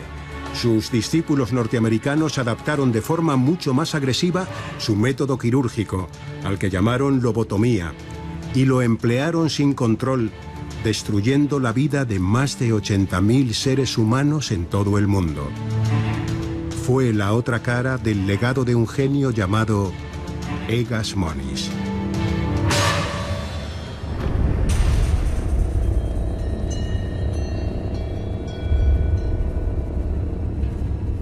Les aseguro que hemos limitado la emisión de algunas imágenes porque son muy crudas, son muy duras y ahora nos horrorizan, pero es la ciencia y de no hace tanto tiempo. Ahora nos comentará más el doctor Cabrera. Doctor, hablábamos de Rosemary Kennedy. Ahora que sabemos un poco lo que es la lobotomía, entraremos en detalle. Vaya historia la de esta muchacha que acabó, hay que decirlo, vegetal de por vida. ¿Por qué? Esta era una muchacha que con 23 años tenía una debilidad mental y además tenía unas crisis epilépticas y sobre todo unos cambios de humor con crisis de irritabilidad. Entonces, en Estados Unidos, un discípulo malévolo, entre comillas, llamado Dr. Freeman, de Egas Moniz... ¿Se basó en él para...? Correcto, pero se basó en él con cambios. Ahora lo explicaremos. Este hombre se circuló por todo Estados Unidos haciendo lobotomías, que es cortando el hemisferio frontal del cerebro. Y a esta pobre chica, su padre, el famoso Joseph Kennedy, el patriarca del clan, creyó inocentemente que con esa operación la niña iba a recuperar la tranquilidad y iba a ser más inteligente. Y permitió esa lobotomía, que fue un desastre, generó una hemorragia cerebral y quedó de por vida en un psiquiátrico hasta hace no demasiados años que falleció. ¿Es posible, doctor, que hubiese muchos trabajos de lobotomía que saliesen mal de este tipo? Sin duda, Iker. Muchísimos trabajos de lobotomía se hicieron por gente inexperta que creyó que era muy fácil hacerlos. Porque Egas Moniz, como iremos viendo ahora, era un neurólogo, era un especialista y con esto buscó sanar a enfermos mentales graves. Pero luego hubo muchos, el famoso Freeman, por ejemplo, en Estados Unidos, pero otros muchos por el mundo, que hicieron destrozos. Ahora, todos los destrozos no se deben a Egas Moniz, como la bomba atómica no se debe a Einstein. Perfecto, pero doctor, vemos que, por ejemplo, esta idea parece tan revolucionaria, parece tan interesante, que hay en Estados Unidos este tal Freeman que prácticamente haciendo la lobotomía no móvil, esto es alucinante, se iba por diferentes sitios y condados y la gente hacía cola para ser lobotomizada. Correcto. Él iba en un coche que era un coche de aspecto negro, con unas, lo ponía en lobotomía, en móvil. Entonces, bueno, era impresionante lo que este hombre llegaba a un pueblo, se pagaba un dineral y él introducía un vástago en el cerebro con el cual cortaba el hemisferio frontal. Imagínate, infecciones, hemorragias cerebrales, pero aquello fue una carnicería. Pero de lo de Portugal a Estados Unidos hay un abismo que la gente tiene que entender. Perfecto. ¿Qué le hicieron a Rosemary Kennedy, doctor? Vamos a entrar un poco en la materia. ¿Qué hizo este doctor Freeman, el discípulo malévolo? La idea quizá no era tan mala, pero él la adoptó a su forma. ¿Qué hizo? Muy bien. Pues Freeman a Rosemary Kennedy la introdujo, y voy a coger este cráneo porque es muy visual, la introdujo por encima de la órbita del ojo un punzón. Y por encima de la órbita del ojo, los espectadores deben darse cuenta que hay solo una lámina. Esto es algo que yo no sabía, que el doctor me ha enseñado y que yo no sabía, por eso me encanta que esté aquí. ¿Cómo es que del ojo se pasa al cerebro? Porque el cerebro que tenemos aquí, está apoyado, los lóbulos frontales están apoyados en los globos oculares. Es decir, aquí estarían los ojos de esta persona. Pero no hay esa carcasa por abajo que protege, o sea, no, prácticamente... Claro, efectivamente, es decir, este cerebro duro que tenemos por aquí, o los arcos de las cejas, eso es muy débil en el techo de la órbita. Es decir, el ojo tiene un techo, la órbita, y por esa órbita se introduce un vástago, se clava en el cerebro, y una vez que está clavado en el cerebro, solo hay que hacer esto. Ese movimiento... Y con eso cortamos los lóbulos frontales, y eso es lo que se llama una leucotomía. Eso es lo que le hicieron. Esa mujer, por ejemplo, la hermana de JFK, se quedó sin una parte, sin un porcentaje. Correcto. Es decir, la parte del cerebro frontal se quedó desconectada del resto del cerebro. Porque se suponía que el mal, entre comillas, anidaba aquí. Correcto, porque los neurólogos de entonces pensaban que la personalidad del individuo estaba solo en los lóbulos frontales, que están aquí, porque la frente era como lo más humano. ¿Y qué sabemos ahora? ¿Eso se ha corregido? Ahora sabemos que la personalidad del sujeto está en el conjunto general de los dos hemisferios y sobre todo en la suma de los dos. Ambos hemisferios están unidos por unas fibras y tenemos 3 cerebros, 2 hemisferios y uno que es la potenciación de los dos. La personalidad nuestra está aquí, no está en un punto. O sea, que la ciencia creyó tener en este caso el misterio del cerebro bien amarrado en esta zona y no era correcto. Para nada. ¿Pero qué le pasaba a esos pacientes, doctor? Bueno, en muchos casos, hay que decirlo también, que se sanaban. Vamos a ver, en los años 40, Iker, los manicomios de entonces, hoy centros psiquiátricos, estaban llenos de enfermos mentales gravísimos, súper agitados y súper angustiados, que no tenían más medicación que barbitúricos, baños en agua helada y electroshock. No había más terapia. Como no había los medicamentos de hoy, Egas Moniz lo que intentó es mitigar esa angustia. Para lo cual dijo, seguramente si cortamos pequeños trozos de la zona del cerebro frontal, mitiguemos esa angustia. Y en algunos casos sí se mitigó. Perfecto, vamos a ver a Egas Moniz. Por cierto, que no le quería mucho a algún paciente. No. Aunque esto ha ocurrido con más médicos, ¿verdad? Sí. Es decir, viene alguien de repente con una pistola y le pega 8 tiros. Sí, señor, y lo dejó paralítico hasta el final de sus días. 8 tiros. ¿Paralítico? ¿Siguió investigando? Sí, sí. Decía, él quedó en silla de ruedas, postrado en la silla de ruedas, le metió 8 disparos. Un paciente que lo que dijo luego al ser detenido es que no estaba de acuerdo en una medicación que le había dado. O sea, quiero decir que tengamos en cuenta que cuando en aquellos tiempos, años 40, no había medicación, un paciente psiquiátrico era una persona muy peligrosa. Hoy eso es historia. Y las personas que padecen desafortunadamente esas enfermedades son como tú y como yo. Vamos allá, doctor. Vemos una especie de perforaciones y no sé por qué. Pues muy bien.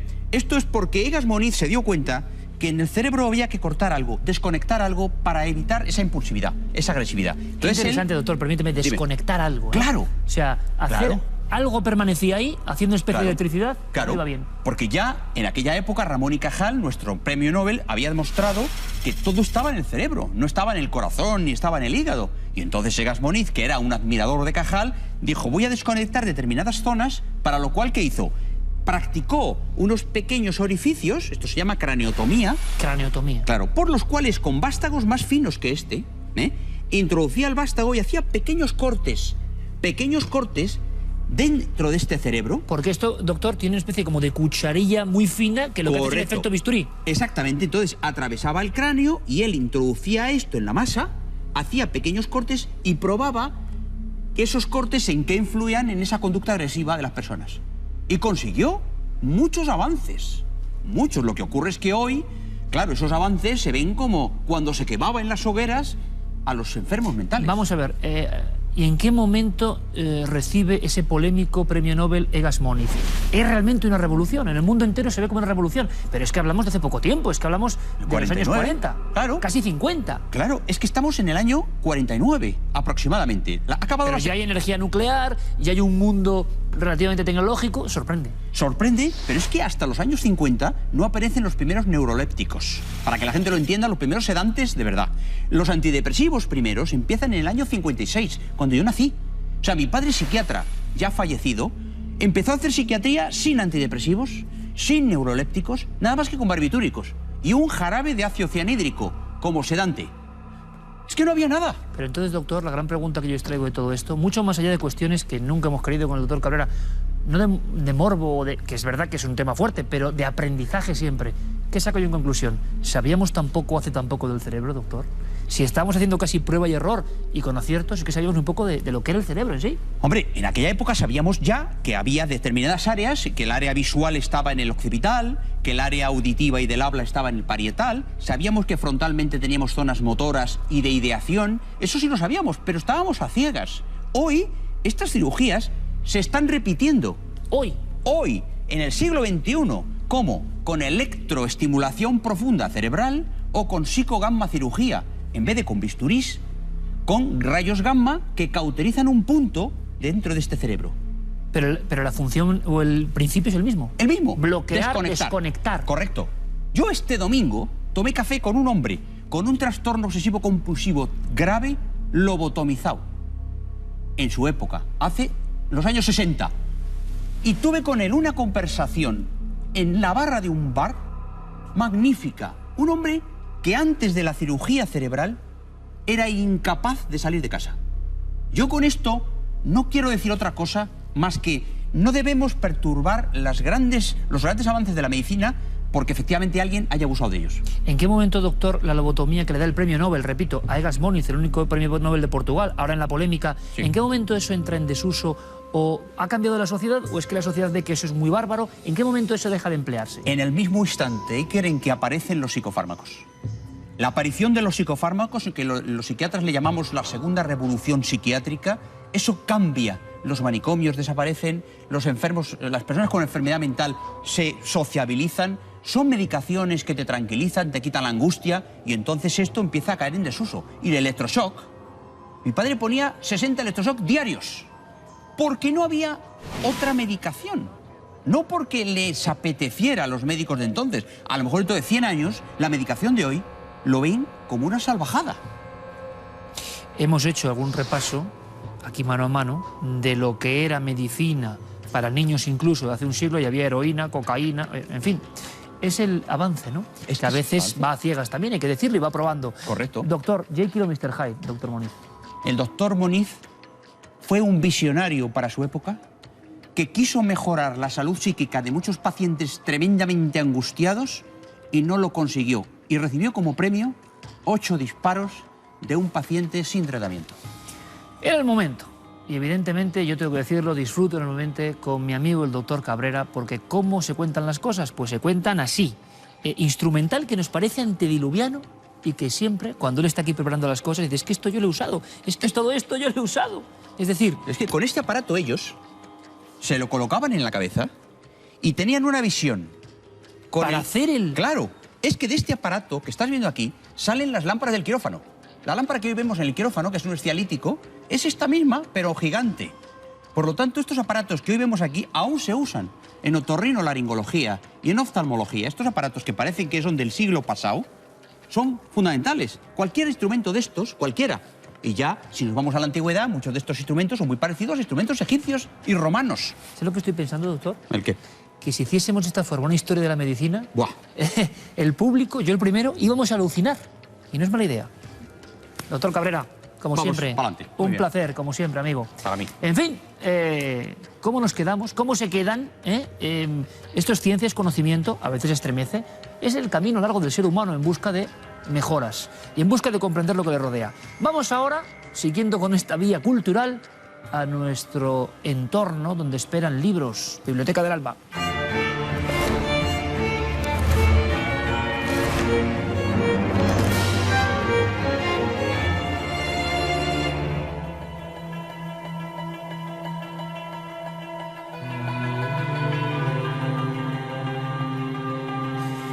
Quiero darles las gracias por la acogida a esta sección de Biblioteca del Alma, tan particular, tan querida, tan extraña también, y por eso vamos a celebrarlo con un libro que rompe un poco los parámetros anteriores.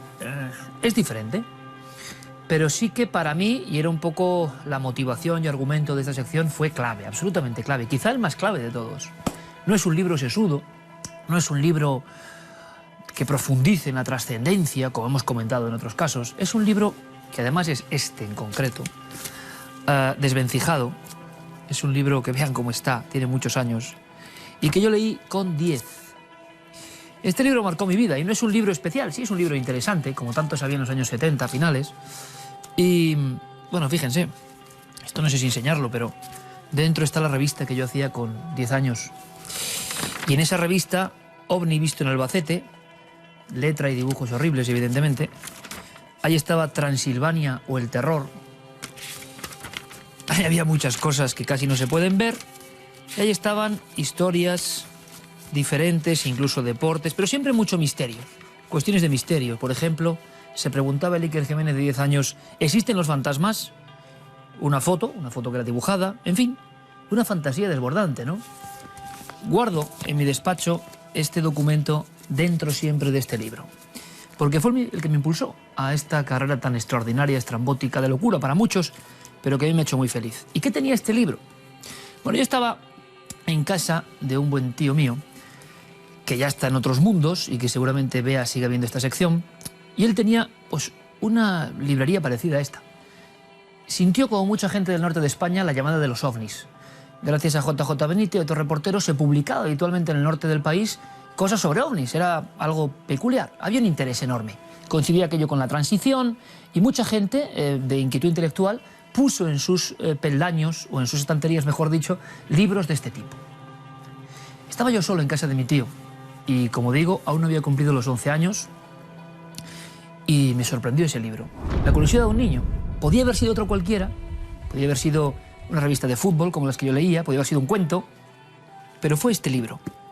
Un libro que no es para niños y un libro que en el fondo pierde el valor, que quería decir, aquí están los archivos, sobre todo de Francia, sobre el tema OVNI.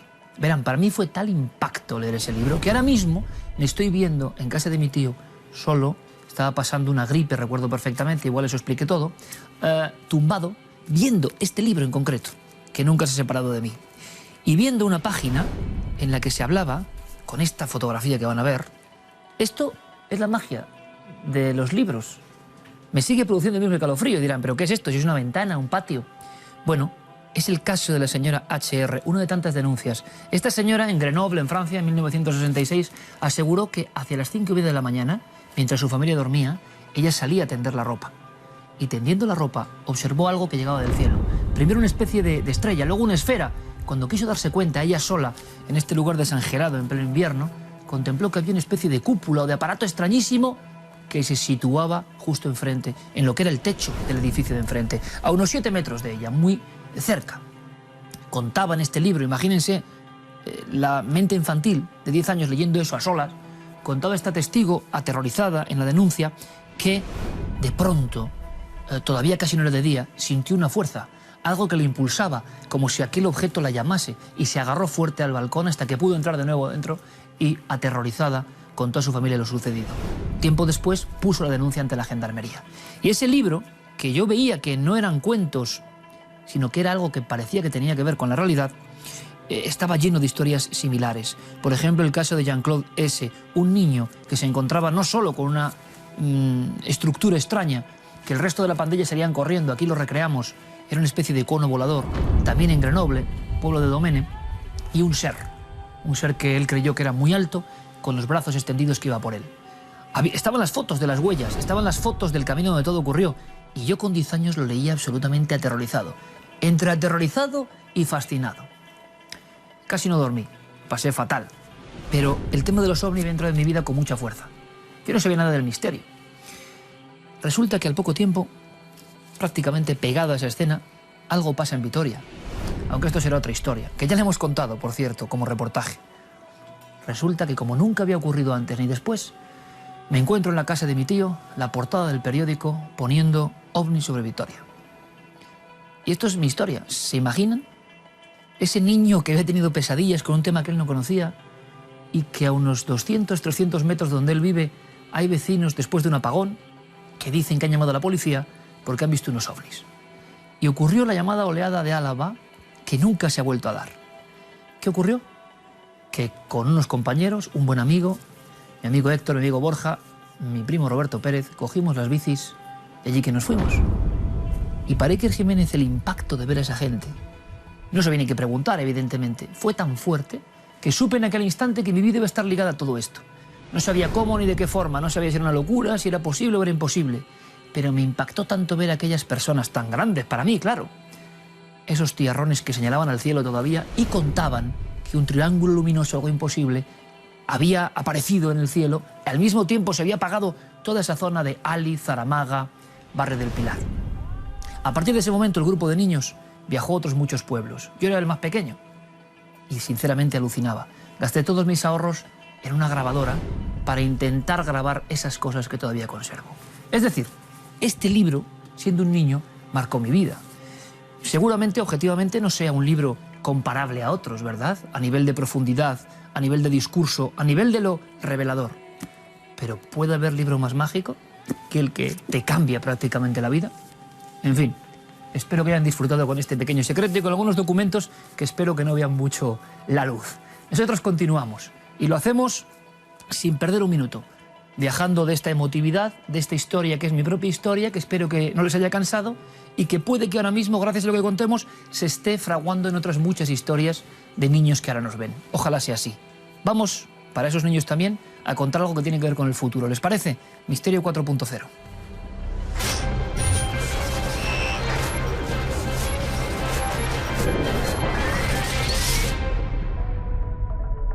Ustedes ya saben que hay ciertas aplicaciones que son como más interactivas. Algunas son informativas. Las mostramos ¿para qué? Para que ustedes puedan indagar, buscar. Pero hay otras que proponen experimentos. Son muy interesantes, sugerentes, como especialmente la que viene esta noche. ¿Y de dónde viene? De algún lugar bunkerizado en la cornisa cantábrica. Paradero un tanto misterioso. Allí nos espera Diego Marañón. Buenas noches, compañero. Muy buenas noches, Iker, ¿qué tal? Cuéntame, Meditum o Meditum. Meditum.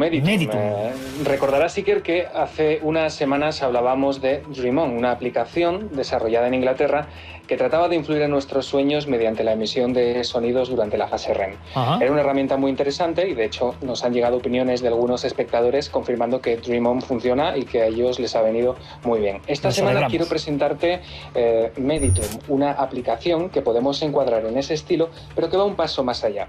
Está desarrollada por los chicos de Laxoft, un equipo español, y como su propio nombre indica, Meditum se centra en la meditación, una práctica que tiene 5.000 años de antigüedad y que busca que nos concentremos sobre un objeto externo, sobre nuestro pensamiento o sobre nuestra propia consciencia. ¿Con qué propósito? Pues se trata de buscar beneficios intelectuales o de salud, por ejemplo. La pregunta, como siempre, es ¿cómo se ha unido la tecnología a esta práctica tan ancestral? Claro, es que tú has dado un salto ahora mismo que me parece lo maravilloso. De una práctica humana elevada, buscando lo trascendente de hace 5.000 años, llegamos a una aplicación que está en un móvil, en una tableta. Bien, ¿cómo se habrá guardado la esencia real de lo que ahí está? ¿Qué se hace exactamente? Venga, comencemos a planificar y a preparar y a teclear en Meditum. ¿Qué pasa? Pues bien, lo que nos ofrece Meditum, Iker, es un catálogo de meditaciones guiadas, una serie de paisajes sonoros que se actualizan muy a menudo, perfectamente ordenadas por tipo, que nos van a ayudar en teoría a conseguir los efectos deseados y acertar con cada estimulación. O sea que la música es fundamental, Diego, permíteme. La música, las ondas cerebrales, tanto que se ha hablado, con cascos me imagino que será mucho mejor, no sé si lo indican, ¿no? Cascos perfectamente acoplados. ¿Y qué se recomienda? ¿Ponerse relajado? ¿Conectar la aplicación? Sí, si nunca hemos meditado, el proceso es muy sencillo. Simplemente tenemos que descargarnos la aplicación en nuestro dispositivo móvil, seleccionar una estimulación del catálogo que se nos ofrece, ponernos los auriculares, como mencionas, tumbarnos, cerrar los ojos y dejarnos llevar. Es un modo de intentar dar un descanso a nuestra mente y de despertar de alguna manera con energías renovadas. Como ves en pantalla, Iker, tenemos diferentes tipos de estimulación. Podemos elegir entre relajación e introspección, autohipnosis, inducción de estados alterados de conciencia, hay mantras, hay estimulación por hercios, paisajes sonoros y experiencias centradas en la ley de atracción universal. Podemos optar también por una relajación profunda e incluso hay paisajes sonoros religiosos para la oración y el culto. Y hay una cosa, Iker, permíteme que incida en ello porque me ha parecido algo muy interesante, y es que en teoría podemos usar Meditum para hacer frente a nuestras fobias, a esos temores aparentemente infundados pero que todos tenemos y que nos dificultan enormemente la vida. Hay gente que tiene fobia a los insectos, a los, a los perros, a los pájaros, a los petardos. Bueno, pues con esta aplicación, con Meditum, podemos ver que tiene paisajes sonoros específicamente diseñados y muy cuidados para ayudarnos a superar esas fobias, y quizás sea esta una de sus características más interesantes y más peculiares. Luego dicen que no hay emprendedores ni gente innovando. Un equipo español haciendo el gran catálogo de sonidos y sensaciones para que usted elija libremente y viaje o se relaje o en el fondo consiga ese oxígeno tan necesario en cierto momento. Creo que es muy recomendable. Yo no la he probado, ¿tú? Yo la he probado, Iker, pero a partir de esta noche voy a volver a probarla, porque justo hablando con los chicos de Laxsoft, con los que han desarrollado la aplicación, me comentaban que acaban de actualizarla con nuevos paisajes sonoros específicamente diseñados para que podamos llegar a esos estados alterados de conciencia o de relajación, y que a partir de ahora, en estos momentos, al estar actualizada, tiene muchas más posibilidades y es mucho más interesante para los espectadores que nos están viendo en estos momentos. Yo espero, además, que nos comenten, como han hecho con Dream On, si a ellos les funciona y si realmente, obtienen buenos resultados con estas aplicaciones que traemos a Misterio 4.0. ¿Tienes alguna fobia? Pues no especialmente. Ah, eres mal sujeto entonces. Para Meditum. Tengo vértigo, vale, sí, confieso. Vértigo. Tengo vértigo. Venga, a ver si pruebas y me cuentas, ¿vale? Te lo contaré. Gracias, Diego. Un saludo, Iker, hasta la próxima. Pues claro que sí. Es que la sensación reinante en las innovaciones digitales es que hay mucha buena gente haciendo cosas casi en beneficio de los demás. Luego ustedes probarán. Y quizá algunos no sientan nada, dependiendo de las capas de sensibilidad, y otros pues sí. La música relajante, ciertos códigos de la naturaleza, y si nos ponemos en posición, ¿no?, de abstraernos un poco, ¿cómo no van a ser beneficiosos? Pues como cuando uno en la gran urbe de repente se va al campo, aunque sea solo, aunque sean unos minutos, y dice, todavía está aquí la naturaleza. Eso también es meditar, ¿verdad? Lo hacían las principales culturas de todos los tiempos hace milenios. Por algo será, algunas lo siguen haciendo, desde luego. Ahora cambiamos de tercio y nos marchamos a otra historia sorprendente. Verán, quiero presentarles a un personaje, el sacerdote investigador. Hay una tradición en nuestro país, personas de la Iglesia que se encontraban con casos difícilmente explicables. Claro, imagínense una casa donde de repente pasan incidentes extrañísimos, terroríficos. Se mueven las cosas, hay incluso apariciones. En ciertos entornos se piensa inmediatamente en el diablo. ¿Quién es el primer investigador? No un experto en fenómenos extraños ni un periodista. Suele ser el párroco, ¿verdad? Y sobre todo, hace décadas más. Eran los primeros que llegaban a los lugares donde ocurrían posesiones, apariciones, todo tipo de fenómenos que podríamos considerar extraños. Lo más raro, nunca mejor dicho, es que uno de estos sacerdotes dedicase prácticamente su vida a ser un explorador. ¿Se acuerdan del Padre Pilón? Pues este sería un Padre Pilón muchas décadas antes, todo un pionero. Escribió sus casos, son sorprendentes, llegaba de primera mano, investigaba, intentaba solucionarlo, detective de alguna forma de lo insólito. Varela, un sacerdote, un cura extraordinario que tienen que conocer. ¿Y saben por qué? Porque parece ser que alguien quiere borrar su nombre de la historia. Eso lo contamos en este reportaje.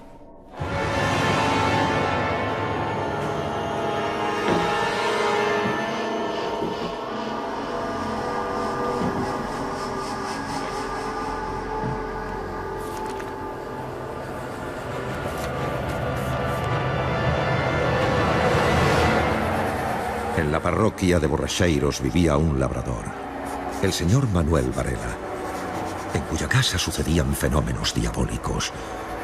Piedras que caían por sí solas de las paredes, muebles que andaban por el aire, puertas abiertas por la noche, destrozos que se reproducían constantemente y que parecían ser cosa del diablo.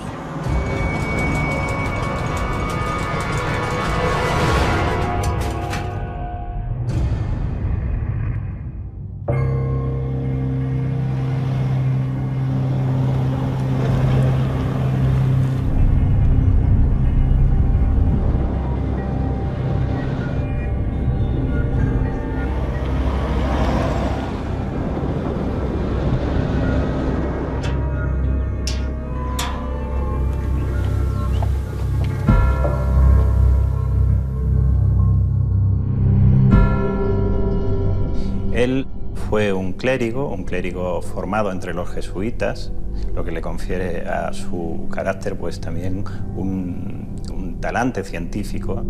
La obra más destacada de él es Eva y María, que tiene un curioso subtítulo: Fenómenos diabólicos y milagros que demuestran la existencia de la promesa hecha por el Señor en el paraíso. Es una recopilación, incluso una recopilación clasificada de fenomenología extraordinaria, de lo que hoy llamamos fenómenos paranormales, pues en función de diversos temas. Él centra principalmente la atención en todos esos casos, los endemoniados de Ilfur, las endemoniadas de Ludum, hermanas Fox, Ketty King. Pero por otra parte, nos encontramos con hechos sobrenaturales, es decir, aquellos aspectos que tienen que ver con la divinidad. El cojo de Calanda, por ejemplo, es un aspecto que él trata, las apariciones de Lourdes también. Son hechos que él conoce porque le relatan pues otros clérigos o seminaristas o vecinos del pueblo. Entonces él dice, bueno, pues tengo interés en esto, quiero ir por ahí a comprobarlo, quiero ver qué hay de cierto en esto y qué puede haber de falsedad. Para él era muy importante ir a estos sitios y tratar de remediarlo como sacerdote que era, bendiciendo, me imagino que recomendando oraciones o rezando él mismo por esa familia que estaba en ese conflicto y en esa problemática.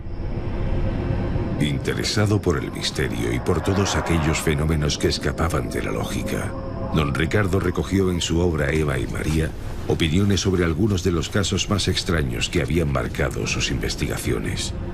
Sin ir más lejos, hace tan solo unos años, Cuarto Milenio recreó la terrible historia de la Casa del Demonio de Anyons, un pequeño edificio rural donde en el año 1900 la anciana Juliana Rodríguez y su nieta sufrieron violentas agresiones y fenómenos poltergeist.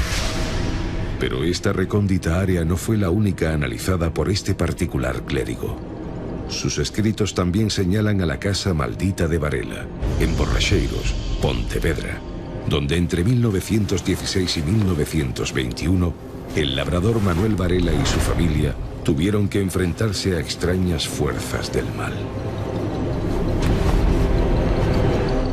La familia estaba reunida un día normal, pues comiendo, y de pronto pues empezaron a lloverles piedras dentro de la casa.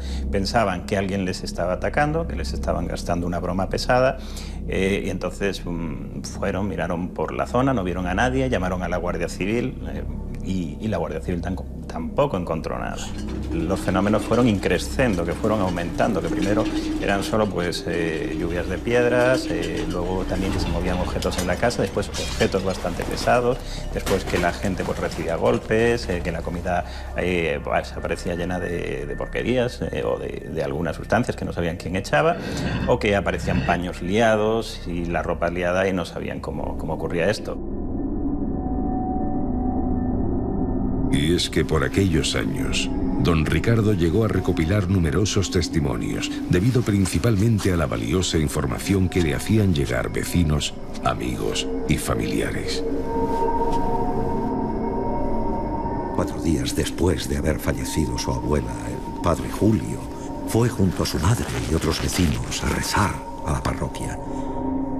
Al regresar a casa notaron que por una de las ventanas salía una luz muy clara. Suponían que alguno de la familia estaba dentro, pero cuál no sería su sorpresa al ver que aquella ventana estaba cerrada y que precisamente la habitación era la estancia en la que había muerto su abuela. Pero estos hechos no son aislados. En Palas de Rey muchos son los que hablan de fantásticas apariciones. Y cerca de Mondoñedo, de una mendiga posesa que enfurece con la señal de la Santa Cruz y que se niega a coger limosna si ésta está bendecida. Encuentro una relación directísima con un caso conocidísimo, uno de los mejor documentados, como es el de los niños endemoniados de Ilfur, porque a esos niños se les echaba agua bendita en el plato de la comida, y cuando llevaba la comida agua bendita, rechazaban enfurecidamente la comida. Luego hablan también del caso de una señora que está durmiendo y que entonces oye la voz de su marido que la llama. La llama, creo recordar, entre 2 o 3 veces, hasta que una de las veces suena la puerta y le vienen a decir que su marido está gravemente herido. Lo desconocido pareció perseguir durante años a Ricardo Sánchez Varela. Sin embargo, muchos misterios quedaron inconclusos antes de su fallecimiento. Una muerte que, por supuesto, también esconde sus enigmas.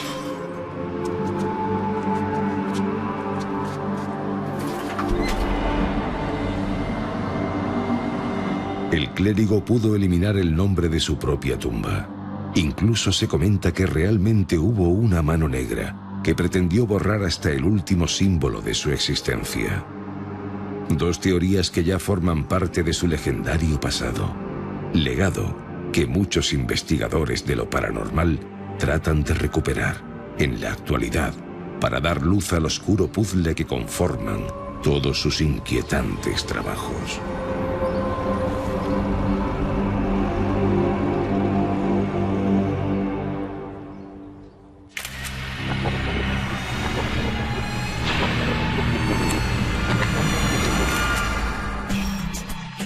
Esta semana comenzamos con la fotografía que nos enviaba Saúl García. Nos comentaba que su mujer es aficionada a comprar fotografías antiguas en los mercadillos porque le gustan este tipo de imágenes y que él se las escanea. Y en un escáner de esos vio como en esta fotografía, que nos indica que está tomada en Valencia en los años 50 más o menos, pues salía un extraño personaje. Ahí lo tienen. Nos decía que parece una especie de gnomo, ¿verdad? Que está entre las plantas como escondido y mirando además hacia la cámara. Ahí lo tenemos. Por si no lo ven, aunque se ve perfectamente, yo se lo señalo. Los ojos, incluso se ve cómo tiene la ceja. Ahí está. La nariz, chiquitita, respingona, la boca. Y parece incluso que lleva una especie de gorro o de boina sobre la cabeza.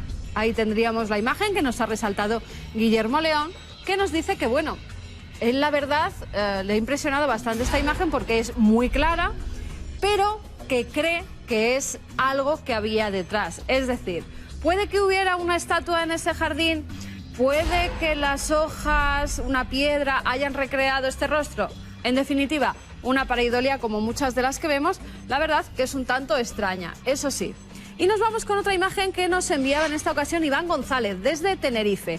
Él nos cuenta que vive en un pueblo al sur de Tenerife y que hace unos meses se compró un coche, un escarabajo, del año 1972. Bueno, que hay veces, vemos que la fotografía es muy oscura, que decide hacer fotografías al coche, cuando lo cuida, cuando lo limpia. Y en una de esas fotografías se dio cuenta que había alguien o algo apoyado en la rueda. Ahí lo tenemos. Vamos a ver si con los análisis de Guillermo vemos claramente, ahí está, cómo es casi una persona, ¿verdad? Lo que pasa que tenía que ser de muy pequeñas dimensiones, pero se ve cómo tiene la cabeza, cómo está sentado, reposado sobre algo, incluso tiene las manos, parece, sobre las rodillas. Ahí lo tenemos. ¿Qué podía ser? Bueno, Guillermo nos dice que es un tanto extraño. ¿Puede ser un efecto óptico o realmente había alguien sobre la rueda del vehículo? Pero ese alguien, ¿qué hacía allí si nuestro espectador nos dice que estaba completamente solo arreglando el coche? Bueno, pues si hubiera alguien ahí, además de tan pequeñas dimensiones, no sé, sería algo verdaderamente extraño. A lo mejor nos puede dar más datos nuestro amigo. Si tiene fotografías que no logra identificar, que no sabe explicar, ya sabe que hay varias vías de contacto donde nos las puede enviar a través del correo electrónico cuartomilenio@4.com, el apartado de correos 18189 con el código postal de Madrid 28080 y también en las redes sociales nos tienen que buscar en Nave del Misterio.